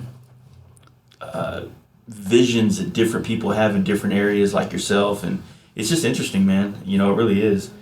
My mic sounds weird as fuck right now, so sorry. Am I close enough to mine? I think so, Does it work? man. This whole board is new, and it's out of my knowledge base. Like my brother helped me do all this stuff, and It looks pretty intense. but it sounds good in the headphones. But then you know, when I'm at home doing this later, it might be like way loud. And I'm like, hey Jesse, can you come over and I'll give you $100, edit all these fucking podcasts I just recorded because I don't think I did it right. But he can save my ass in a lot of areas. So, you know, but yeah, I mean the podcast thing, and you know, trying to, you know, for myself, it's kind of, you know, it's inspiring when I come really sit down and listen to you tell some of the things about your brand and your story and your struggle and the many other people I've talked to. And it gets to a point for myself where I was like, man, like I have, you know, I've been telling people, it's like, and I probably shouldn't say this because then they won't let me into your fucking office anymore. But it's like, I get to go to all these brands and all these businesses, and I get to hear how they started, how they struggled, and how they plan to succeed in the future. Sure, that's extremely valuable. Yeah. I mean, that's the thing about. And I'm gonna fuck it up by trying to make it all happen, and I'm gonna be the biggest crash and burn in the industry. I don't think so, man. Look what you've done so far. Yeah. You know, I think that's a big thing about networking. Like we talked about, going to meeting all these people. It's interesting to see each person's problems and what they've gone through. I mean, every single person that's successful in the industry is very rare. Any of them didn't have like a total nightmare. Like look at fucking Clockworks right now. That's so terrible. They're shop flooded like that. I was so stressed out when this fucking pipe broke under our shop, and like getting quotes for $30,000 to fix it, and I was sweating bullets. Like, oh fuck, I just got to do it myself. And we got to be lucky. I had some friends come out and help, and we cut the concrete and dug this trench. And I thought I had problems. And then he posted that video, and I was like, oh man. And you know, but he just puts his head down and makes it happen. And again, through knowing people, a lot of support, people going to help him out, you know, and that wouldn't happen if he wasn't a fucking solid dude and had a bitchin' brand. Like, you know, years and years of being a good dude and a good brand and an ambassador for the industry, for a better word, you know, and it's like, fuck, I mean, if he wasn't in South Dakota, which only people go ride bikes in South Dakota once a year. Yeah, right, to the one event. But it's so crazy. Have you've been to Sturgis before, right? I haven't, man. Oh my God, you serious? I know. I've been like, that's like been like a bucket list thing, and I just never make. Every year something comes up, and especially the past like 8 years, I've been trying to work on the business so much that for me to do Sturgis right, you got to ride up. It's a 2-week fucking deal. And that's when we start getting busy here. You know, summer's slowing down. It's not the 118-degree weather and shit in the summer. So I really think that like, you know, Thrash and Supply and their the way they do things, like doing a podcast with them, but then watching them closely and seeing how they do their events, like they got it down. Like, you know, toting all this shit to Sturgis in a truck and being stuck at a booth all week, probably not the best thing. And we've been talking about that with a few people. It's just, what are you gonna, you know, it's gonna cost you a couple grand to go. You got to clear a couple grand in sales before you break even. But then if you just go out there and take some shirts, maybe if you're taking a chase vehicle or something, or if you're trailering, no big deal, you know, but go out there and just ride and enjoy it and go to the shows and then go hit needles and go hit these cool things. And, you know, don't worry about trying to be a fucking 18-wheeler out there trying to, like, push your brand. Like, your brand being there and showing on social media, shaking some hands in person, because a lot of people from all over the country are going to go, and a lot of them follow you, and they're like, fuck, man, like, you're the RamJet guy. You know what I mean? And yeah, it helps put in and just it's more authentic instead of making you know, when you go and you're like at a fucking dealer convention and you walk in, you're standing behind your booth, it's like, you know, hi, I'm Tony from RamJet. Hi, I'm Chase from Fast Life. And you gotta like you be all professional and pitch your brand, and that's what you're there to do. But instead, when you just run into each other, like, I mean, every time I go to one of those things, the most value that comes out of that is after that shit, when we're just drinking a beer or at the bar and we're shooting the shit and like, you know, you're a good dude. How can we help each other out? You know, and that's where it happens. And then in turn, it just helps everybody out, and not at the show when it's like, okay, here's my flyer, and if you buy 10 of these, you get the 11th free, and that kind of thing like that. Instead it works out way better when you're there. I mean, that's how half these like displays happen, just talking to people and doing that. I mean, like, I went to you go to I don't want to name names, gonna be in trouble, but you go to the drag show and meet all these brands, and now we can put a face to the name. I'm talking to the same person with this company for 5 years, but I never had to meet him in person. Now I meet in person, like instantly our relationship is like 10 times better, just because we can be on the same level more, and it's not as, professional or whatever, and just more like let loose, and we can talk about it and see what we can do to help each other, and then it turns into something else where we can work things out, and then it again makes it better for everybody, and then our relationship is built stronger, it works better. I mean, just like I'm sure the first time we talked about having a podcast, and then like after that didn't work out, but we went to the bars and walked around town that time, you know what I mean? And that stuff just, it helps build relationships to make you want to do it more. Exactly. And another good thing about like going to those events and talking to these places is like sometimes like you might be wanting to, like you see a product that you can push, or that you see a way to make your customer base want it. And sometimes you need to pitch like, hey man, like I think I can really help you out with my store and your product. Can we do some kind of booth? Or some kind of display? Like that's where those conversations take place. Absolutely. 100%. We have like every year I do our. I just said exactly what you said backwards. That's what we're talking about. Maybe it's these white trash cores. That's it. Exactly. It takes two and I'm fucked. We had our customer appreciation day that we do every year, and like this year will be our 20th one, and last year's our 19th, and like going to those Tucker show and the drag show, man, I was so like, it was so awesome to have these big brands come out and support us. Like we went there, and it was right between Daytona and Bike Week, so all these companies had a ton of shit going on. It's the busiest time of the year for this industry, Mm-hmm. They're out on Daytona in Florida, Arizona Bike Week here, and there's a week in between it, and I put our event there, and they all came out a week before or after Daytona, and then had to come back out a week later for Bike Week. I mean, big the whole Mag Group, Vance and Hines, fucking Progressive, PM, Burley, Saddleman, Biltwell, Rockford Fosgate. I mean, like the list goes on, and we were so lucky to have that. And then we had our awesome local guys like FXR Division and people like them and Torch. But all that happened from those shows, just shooting the shit and saying, hey, I got this going on, I'd love to have you guys out. And they were like, yeah, we'll come out and support it. Like I was mind blown that these guys brought all these rigs out for and it was a 1-day event on a Sunday. Like they came out all the way out here for 1 day and supported us, and donated like 15 or 17 grand worth of stuff to raffle off and give to our customers and stuff. I mean, That's cool. It was killer. We do free food that day and everything, just everybody comes in as a good time. That's but awesome. They supported us to that, which is pretty awesome, and it was all just from talking. So we haven't really talked about like your preference, like a little bit more on the personal side of like what this brand is, but what's your like bike? Like I know that you deal with so many bikes. I'm sure that you have a couple things that you like, but what's the bike that you like the most, or that you like to work on, or you like customizing? FXR is my program. I mean, like I love choppers and stuff, and I always got like a little bit of chopper fever in the background. Mm-hmm. But just come from being younger and growing up riding dirt bikes and moto and stuff, like they're, you get a dirt bike off the showroom floor, and they're just fantastic. Like what they can do, the power to weight ratio, the quality of the suspension, braking, so on and so forth.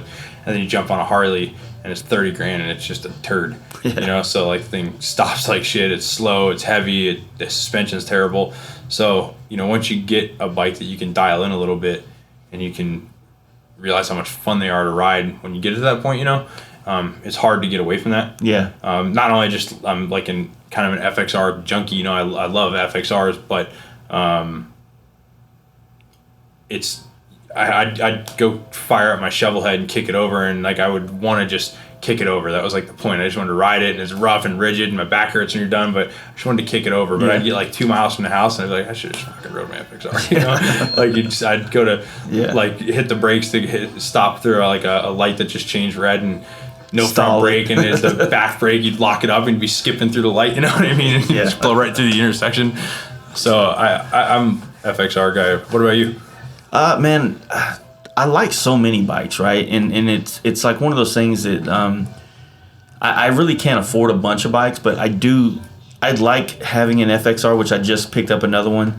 And you sold your gold one, right? And then yeah, well, I parted it out. I parted it out. And the reason I parted it out was because I fucking beat the shit out of it. You know what I mean? Like, There's no way I could have sold that bike for what I had in it without completely going back through it. Mm-hmm. So I would have lost my ass tenfold by doing that and then getting what it's worth. That's pretty much the name of the game when it comes to selling a Harley. So, like, selling it, parting it out, like, the hardest thing is parting out the paint because that's, like, the visual thing. So parting that out was, like, emotional more because once that dude finished and got that bike together, it's like I see my bike again.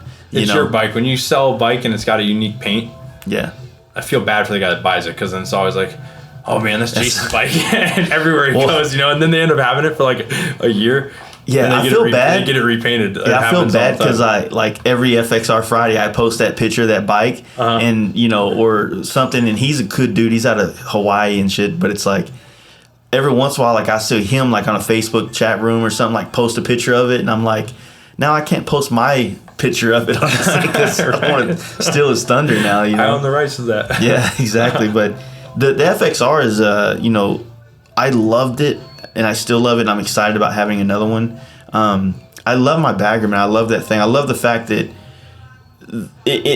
I love the fact in February I just decided on a Friday that Monday I'm riding to fucking, Vegas, and that's when I came through last time. And I was like, man, I changed the oil like 2 weeks ago. I'm good. I'm fine. If that was the FXR, full three hole change, in that situation, I'm going through the whole thing, voltmeter checking the goddamn, making sure all my shit's good all still, your critical fasteners, make sure they didn't vibrate loose. Exactly. Extra drop a red Loctite. I love having an FXR, and I love the community behind the FXR, and that's why I'm excited to have another one. Mm-hmm. But for the business of me and everything I do, I need something as reliable as the bagger. Yeah, dude. I mean, the only way to do that is like to spend $20,000 in your FXR or whatever. It's like, again, we talked earlier. Harley Davidson's tomorrow's price is yesterday's technology. So a fucking 30-year-old Harley Davidson, 50-year-old technology. Yeah, it's terrible, man. Like, they got like old plastic shitty Molex connectors that are cracked that aren't sealed, and you got a fucking an oil drain hose that is like the same level as the oil bag right off the side panel, and you can't even touch it without it puking all over your bike and dumping everywhere. Well, see, one thing about the FXR thing that I kind of noticed in this last recent couple of years of a push of it being a nationwide popular phenomenon bike, it's weird because like half of the guys that are really known and kind of really dictate a lot of the vibe of the FXR community, they want to keep it grassroots and that, but the part of me that understands the rest of innovation everywhere knows that if like there becomes a time where you could buy and build and sell a $50,000 FXR, then that means that companies will put a lot more technology and there'll be a lot more technological advances in parts and products that we can put on these bikes that are more plug and play and less, all right, got to cut all these bungs off and weld all these new tabs on, and something that like me as not really a fabricator can customize a bike, you know what I mean? Yeah, sure. Like when you go like and you see like Boosted Brad always makes awesome shit, dude, but like like a shift lever or Hammerhead, for example. Well, Hammerhead doesn't make any FXR stuff or Flow, but they make shift levers or brake levers that are hundreds of dollars for one lever. Yeah. But it just goes right on because you could buy one for maybe a dyno that's more cost effective, but then what are you gonna do? You gotta run dynamids and cut all that shit off your bike and weld new bungs to it and everything like that. So, I mean, I don't know. That's the FXR thing that is hard. Somebody buys an FXR because they hear that's the killer bike, and they are, man. I mean, a clapped out FXR will smash on like a brand new dyno with a bunch of shit to it. But when you want to get it to that point for reliability and really get it to where you can push it, you just got to put so much money into them and, I don't know, kind of like reinvent the wheel and change everything around it and update everything. And then when you do that, you start like one thing and then you can't leave this alone. And then all of a sudden, boom, you got like 20, 25 grand into it, like real quick. Yeah. And the thing about the community of FXR, it's like there's a mutual respect that goes around to people that have on the road running bikes because it really does take a level of mechanical knowledge to understand and keep it going, Sure. I mean, shit, dude, those things rattle, like Dude, the time when I rode my Gold bike to Cali, I had the worst fucking primary issues the whole time. We finally got it fixed in NorCal. And then my bike kept cutting off, right? And I was like, fuck, man, like, what's going on?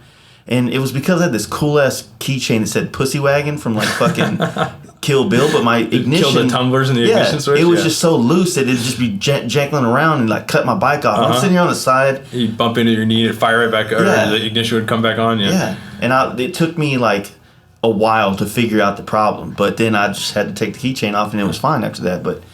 You know, for some people, that might be like, fuck, man, I'm calling a tow truck, you know? Yeah. And, you know, the thing is, kind of even goes back to what we talked about, just like the advances in Harley and how they made things simpler. You know, like, I mean, something simple as a wheel bearing. You have to service and maintenance a Timken bearing much more often. And if you have one of those bikes, and you could take an FXR and take a stock one and dial it in. But, again, you buy one and they're old, you have to run through the whole thing. But if you run through it and keep all the stock parts on it, it'll run good and reliable. But it takes...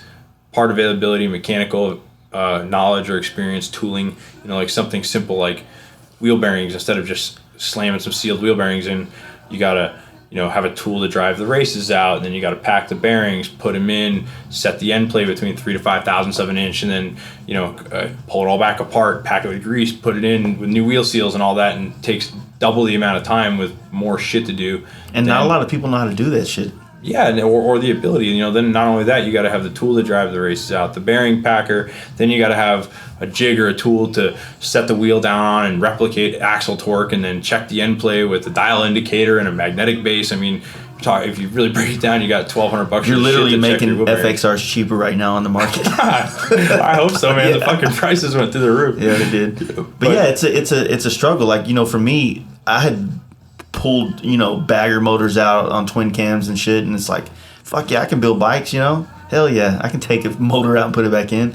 And then you get on FXR and you see all these fucking like adjustments, and like the motor adjustment in the frame versus the transmission and the primary bolted up. Right. Everything's got a little bit of a play to it that you have to kind of adjust and work with. Yeah, you pull a cam cover off to powder coat it and there's like shims and washer spot. Like, what the fuck is that? Like, dude, that's happened to me. I thought it was going to be something simple, and I took it off and shit started falling out. I was like, whoa, this ain't like a twin cam. You know what I mean? Like, there's something that matters right here in this cover.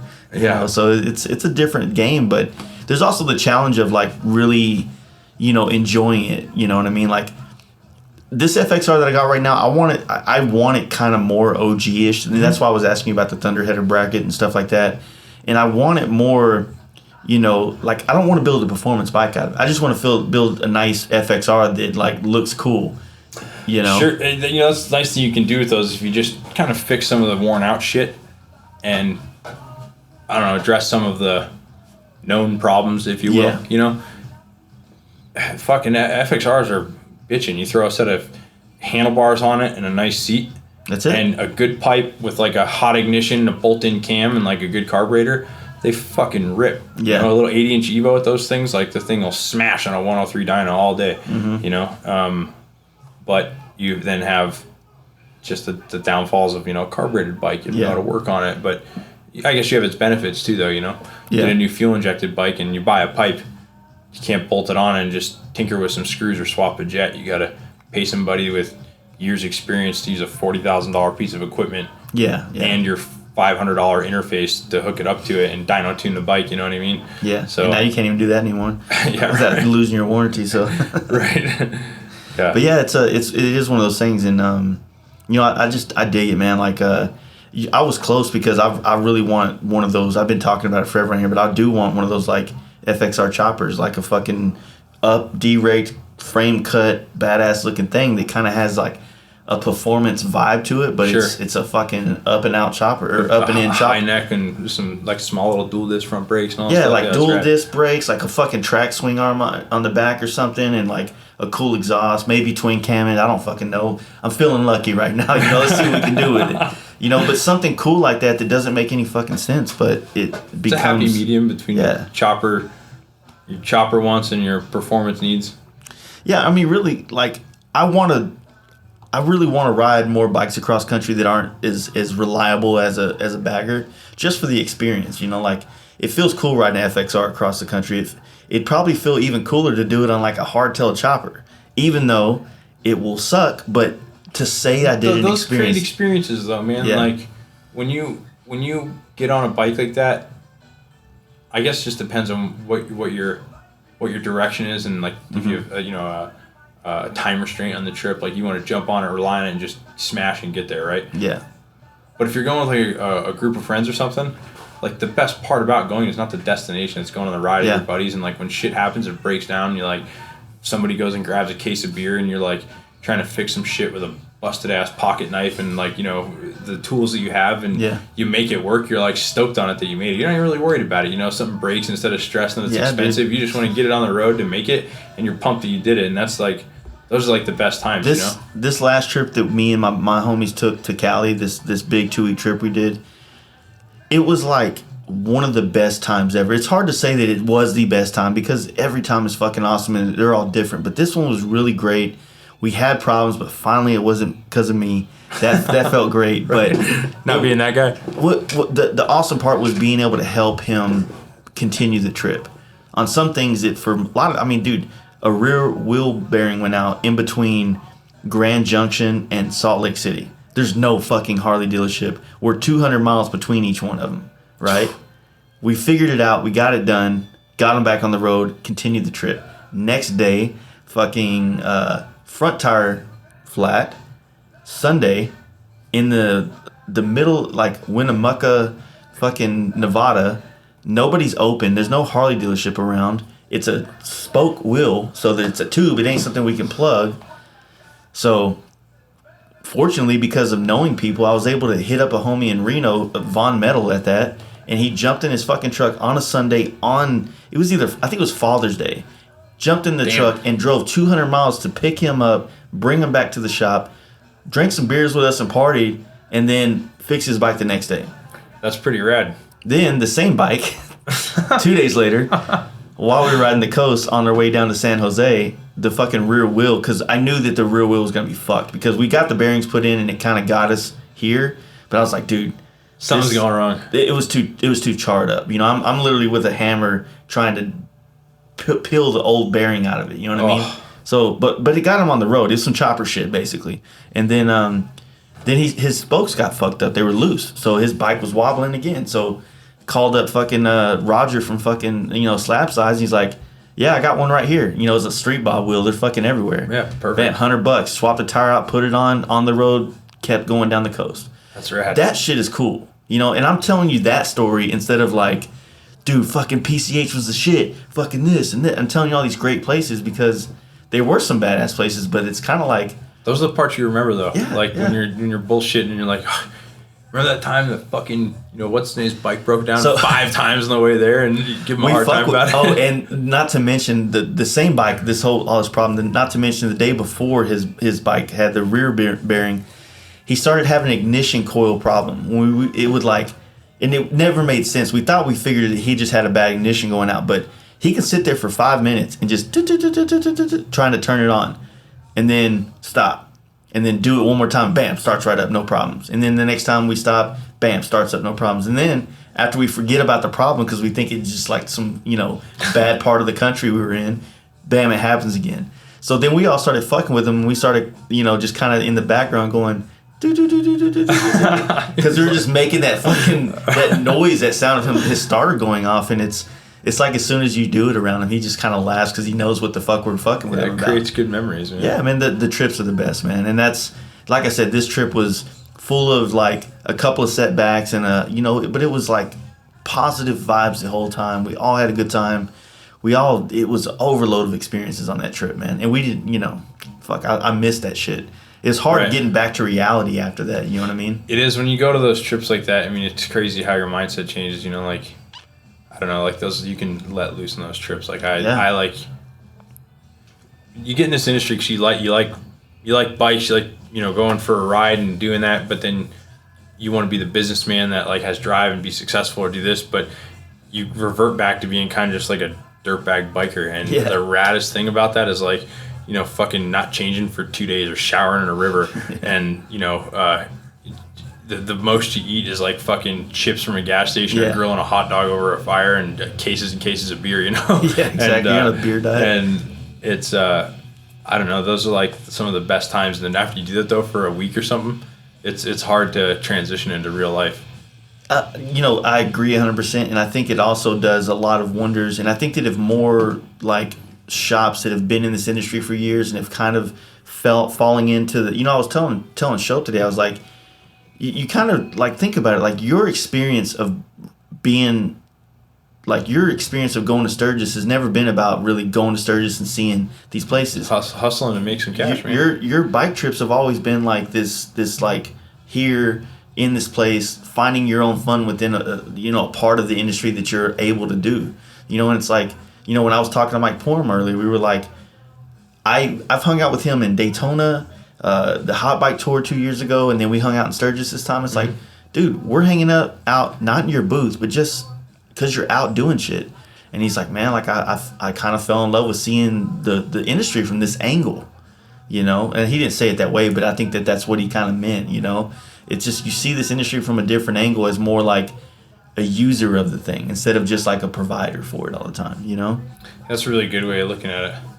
I think, that's this weekend going out to Texas, same deal. I went there to like work, promote our brand and talk to people and met some good folks and a handful of people from New Mexico and Texas contacts are going to come bring their bikes in or buy some stuff over, and we ship it to them, whatever. But the best time of that was, after, not just for having fun and like fucking off, but talking to like the same people. But outside of that. Exactly. And like in just a different setting, because even the guys that invited us there, doing it right then and there, it's more like they're concerned about, how are you doing? You selling stuff, you meet people. But after that, it's just like, hey man, what's going on? Do you want another beer, or how's the family doing, or whatever? And then ironically, that's when a lot of the business stuff comes out, and but for the better. Yeah, you get to talk honest business. Not like a fabricated shit for this kind of like limited conversation we're about to have. Like when you're sitting down how's it going?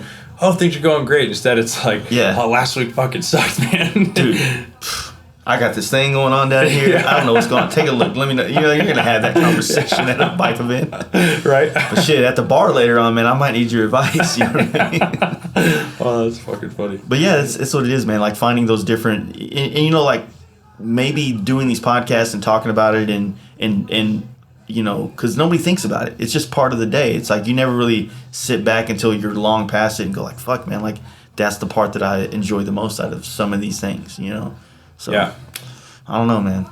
So next year, like what's like just keep pushing this? I mean, you plan on doing any of these other events? Pretty much. I want to hit like I always attend Born Free. I didn't last year because my daughter was born.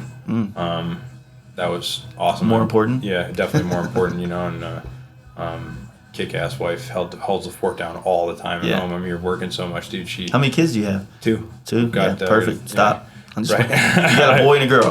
Oh yeah, we're stopping, dude. Yeah, dude. That's when you strike that lucky, you just fucking walk away a winner. That's going to Vegas and cashing out on a very small investment. Yep. So she holds it down and takes care of all that while I'm always here working, man. She's the best. But we, I have issues doing a lot of events because, like we mentioned before, I'm kind of limited on resources with people. These guys all work their ass off here, and they're all kind of maxed out. Yeah. So I make myself available to do those, and also, me going out there to represent the brand always feels good because I'm going to naturally be some of the most passionate about it. So that's always good, and because it helps put face to the name. So I like going out there and doing those things, and I enjoy them for the networking purposes and just seeing people and hearing other people's point of view on things. So I like doing that, and I think this year my son's a little older, but now that we just had a fresh baby, it's going to be kind of harder. But I do want to make sure I hit. I think this year I'm going to hit Born Free as RamJet Racing, not just go. Cool. Which would be cool. And then I'm going to hit Sturgis too, but I think since it's my first one, I'm just going to go to have fun. Yeah, dude. Even though like I'm not too big into like Born Free is a different event. That's a rad event, Yeah. But I don't like some of the Bike Week stuff because it's just this. It's kind of the same thing, just at different scales. But you've got the hundreds of people selling fucking Bike Week T-shirts Well, and leather vendors and things like that. But there for- are yeah. certain people that go out there that I might not get to see. You know, Yeah. like Well, that's why you got to chase the events. Like, you got to go out there and spend some time for yourself to see it, but then go to the V-Twin Visionary show and then go check out, the Lil Evil show, like all these different events, and that's where you go find a kind of like go and meet up with the other people in the industry that are like-minded. Right. You know what I mean? And that's where you can have those conversations we just talked about. You can have them there, but then you can also, like, after it's over, like, hey man, we're gonna go hit this bar down here. We're gonna go to Deadwood, have some steaks and have a beer, or we're gonna go rip some fucking miles. Sure. Or we're going to get the smarter thing. We're gonna go get a couple 12-packs, go back to the campsite or house because the cops are ridiculous out there. Yeah. But I want to hit Sturgis, and then like kind of like a last minute thing. Like last week, I'm gonna do Bike Fest in Vegas. A lot of That'd be people I know cool. are going out there, and I want to jump in and support those guys. They're always reaching out, and I want to show them support too. I want to go out there and reach out to that group of people and demographic. A lot of the people from here go up there, and then there's a lot of other. I want to support Jeff and he's a V-Twin Visionary bike show and support his deal and put a bike in that or something. So yeah, I'm gonna do that, and I don't know. I'm really trying to just focus on the business here because I've kind of found out that trying to expand and focus in too many areas, it spreads you thin, and then you can only do so much, and then you start either running behind, making mistakes, things like that. We need to get some more people in here so we can continue to do more, or we just need to focus on what we do and do the best that we can at it. so you basically right now you're looking for more salesmen on the floor kind of thing, or Man, it's so hard to find good help. I'm trying to find. We need some more technicians because there's so many bikes back there. I need to get some good qualified tech. So if anybody's listening, you're looking for a job. We're looking for some technicians. Looking for some people in sales too. So what is y'all sales more like? Is it more like just over the counter, or are you phone call sales and working in other aspects of everything, sales? man? Just because of over the years and kind of the customer base we've been fortunate to build. We do. I mean, the phones are ringing off the hook all day long. We got tons of emails and stuff coming through, out of state people out of the country, a ton of walk-in business and stuff like that. So we need people that are experienced. Like we talked about earlier, it's different. You walk in and a guy will come in here and he's recommended from another shop because we're a problem solver, if you will, and we have everything. So a guy will come in with like some, I don't know, like a belt drive that we talked about, before that was hasn't even been out for 10 years, and we happen to have some parts for it, or we still have a line on getting those parts, and people aren't even familiar with what it's called or the brand is because it's not clear and evident, or we just have been around for long enough to experience that and see it come up and then go out too. So we need people that are experienced, and it's hard to find, so we kind of just got to get people that are willing and willing to invest a little bit and learn. Exactly, because like as we talked about too, people that'll come in here and let's say they're super qualified in a Harley shop, they walk in and it's like a totally different realm. Not only do we carry things that are I don't know, like a fucking certain type of oil seal. We'll carry the Harley Davidson seal. I'll carry like a James gasket brand in rubber, and then I also carry like a Cometic metal one. And there's like reasons we might use one of the three of those. So they have to be knowledgeable in the difference and why and what are stocking inventory. I mean, it's a lot to take in, and we'll offer multiple solutions to the same problem or the same part. We'll have 4 or 5 variants of it in different brands, price ranges, styles, and some work, some don't per application. So exactly. That's a hard thing. Our parts guys have it hard up here, but they're really good. We've got a few of them, and one of our guys, his name's Jerry. He's been with us for 20 years since we started the other place, and he's like the Rain Man of the motorcycle shit, man. Shit. You can throw anything out and he knows every part number. I used to be like that, but I've been more kind of in the office and other things like that, so now I'm losing that ability a little bit, but he's on point with it, man. That's badass. Yeah, he's a very valuable person for us to have, but we definitely need some people that are experienced. So if anybody's out there looking, give us a call. Yeah, I mean, I would say, like, I was kind of like asking, man, I would assume that there's plenty of options out here, but there's a lot more to being in this industry than just getting that paper after the MMI thing, or Fuck, man, so much to learn. Like I was telling another guy today, I was like, I used to like look through fucking drag. Like I wanted to understand all the different options for like when I was into certain bikes. So I would like look at this bike and I would just literally flip through it, like eating a bag of Cheetos or some shit. Like, oh, okay, so that's a cool part, and I see that really looks good with this other part. You know what I mean? Like I was trying to understand parts so that when it came, like, because I really wanted to start customizing bikes and doing that, and I wanted to have a vision of, with this style of paint you're wanting to do and these bags, and this is the big wheel thing I was doing. Like knowing parts are available so you could fill voids where you felt or help them find the right part to give the look to complement the look of the rest of the parts. And this is like this is more of a visual side of the bike customizing industry. When now there is still that visual side of it, but it's like way more tactile visual, not so much like smooth flowing, like Arlen Ness style flowing shit through the whole bike. It's like, man, let's get this raw, gritty, edgy, fucking inverted front end, or like the new alloy art lowers and shit, and these fucking calipers, and those calipers got red in it, and it's a gloss black, so that'll probably look good with this shit. And you start kind of piecing this visual bike together, but with performance parts is kind of where my mind's been going recently. That's why, like, when people hit me up, like, hey man, like my dude, the guy that helped me afford to come out here and do this, he just picked up an FXRT, and my other good buddy's gonna build it for him. But, he hit me up, and by request of my other buddy that's building, he goes, hey, man, ask Jace what kind of parts you think you should run. I'm like, I mean, I got a lot of ideas, but, it's kind of a weird question because, my buddy Jason's building the bike, and I really don't know how to. Everybody's got their own style. That's why. Yeah, that's how I was getting I love at. about this industry is that, like, you can go to some of the shit's cookie cutter, but you go to, like, a bike event or a bike show, and there is nothing like it that every single bike is different. Yeah. Even the ones that are like I said, kind of cookie cutter, there's Harley Davidson did it right by making so many parts interchangeable. All these aftermarket companies jumping on board to make thousands of options for every single part, like almost literally every nut and bolt you could do something with. Yeah. And it gives us so much.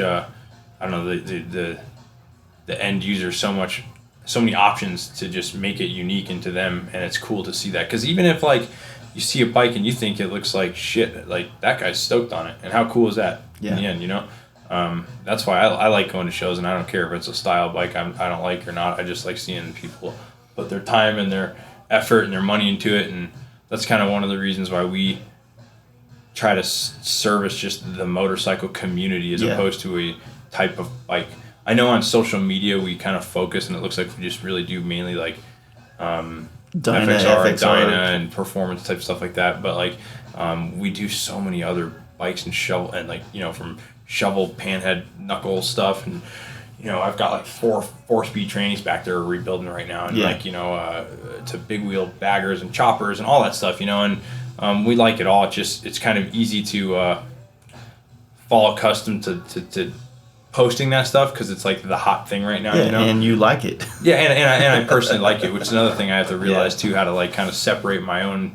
Taste. You got to put your own taste into it somewhat, so it's not super, bland or expected. You got to throw some of your taste into it, but at the same time, we do everything here, so I got to kind of represent that better. Have a little bit of representation there, so. Well, shit, man, that sounds good, dude. We're at 2 hours, and it's, That went by fast.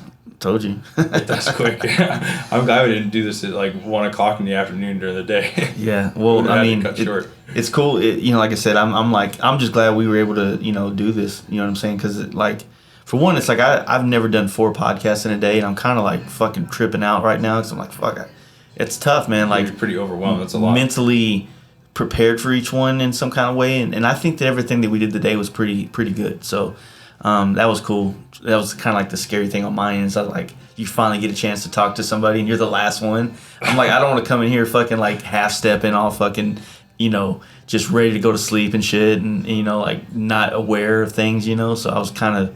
I liked it, man. I think this was a good one. I think it was a good one too, man. I appreciate you having me on. I was kind of nervous, honestly. It was my first podcast we've ever done, so I figured when we everyone's gonna ask you to sound all weird or whatever. Yeah, but you're good, man. Well, I appreciate it, man. Thanks, you again. buddy. Well, tell everybody your Instagram and the website so that people can check out the store and things like that. Get a T-shirt, man. I'm about to get me some. I love the fucking the Harley logo with the flag in the background. I'm even from Arizona. I'm like rocking Arizona flags and shit. I appreciate it, man. It's crazy. Check us out on Instagram at RamJet Racing. On Instagram and Facebook is Facebook. We don't really use it that much, but facebook.com/RamJet Racing, I think. And then our website's just ramjetracing.com. So check us out, and thank you to you guys at Fast Life for having us, man. I appreciate it. Dude. Thank you, man. I appreciate it. And peace. See you later. Man, I hope you guys enjoyed that. Thank you, Tony. Really good time talking. Thanks for the Coors Lights. Not really a fan of that, but, after the second one, it all tastes the same, right? I want to thank all you guys for checking this out, and I want to thank our sponsors, Simpson Motorcycle Helmets on Instagram and SimpsonMotorcycleHelmets.com, Dream Rise John on Instagram and TeamDreamRise.com, and Fast Life at checkout for 10% off. Kevin at Big Bear Choppers on Instagram and BigBearPerformance.com. Give them a call at 909-478-7788. Paint Huffer Metal Flake on Instagram at PaintHuffer.com and Fast Life at checkout for 10% off. Thundermax EFI on Instagram, ShopTmax.com. And Lexan Moto on Instagram and LexanMotorcycle.com, and offer code FASTLIFE for 15% off of those purchases. Thank you guys for checking this out. This was episode 99, man. So, the next one is episode 100. We'll be releasing this Thursday, and that's with Mark from Texas Performance, otherwise known as T-Bar Jesus, FXR Mike. And we had a wild card come through. Joseph Gerardo, Joe Kidd himself came through as well, and then we had Jesse Dyna Wobbles on here. It was a good planets aligning situation to have Mark and Mike and Jesse, who all were the original people that helped us start this podcast and help it get it off the ground. And Joe Kidd is definitely the most listened to podcast we've ever released, both of us. So it was good to have these guys on here and just kind of cut back and let loose. And I'm really excited to release this podcast. So thank you guys for 199 so far, but on the way to 100 podcasts, and you guys listening to it, it means a lot to me. And, I'm hoping to have hundreds more for you guys. So thank you, and you guys have a good week. We'll see you back on Thursday.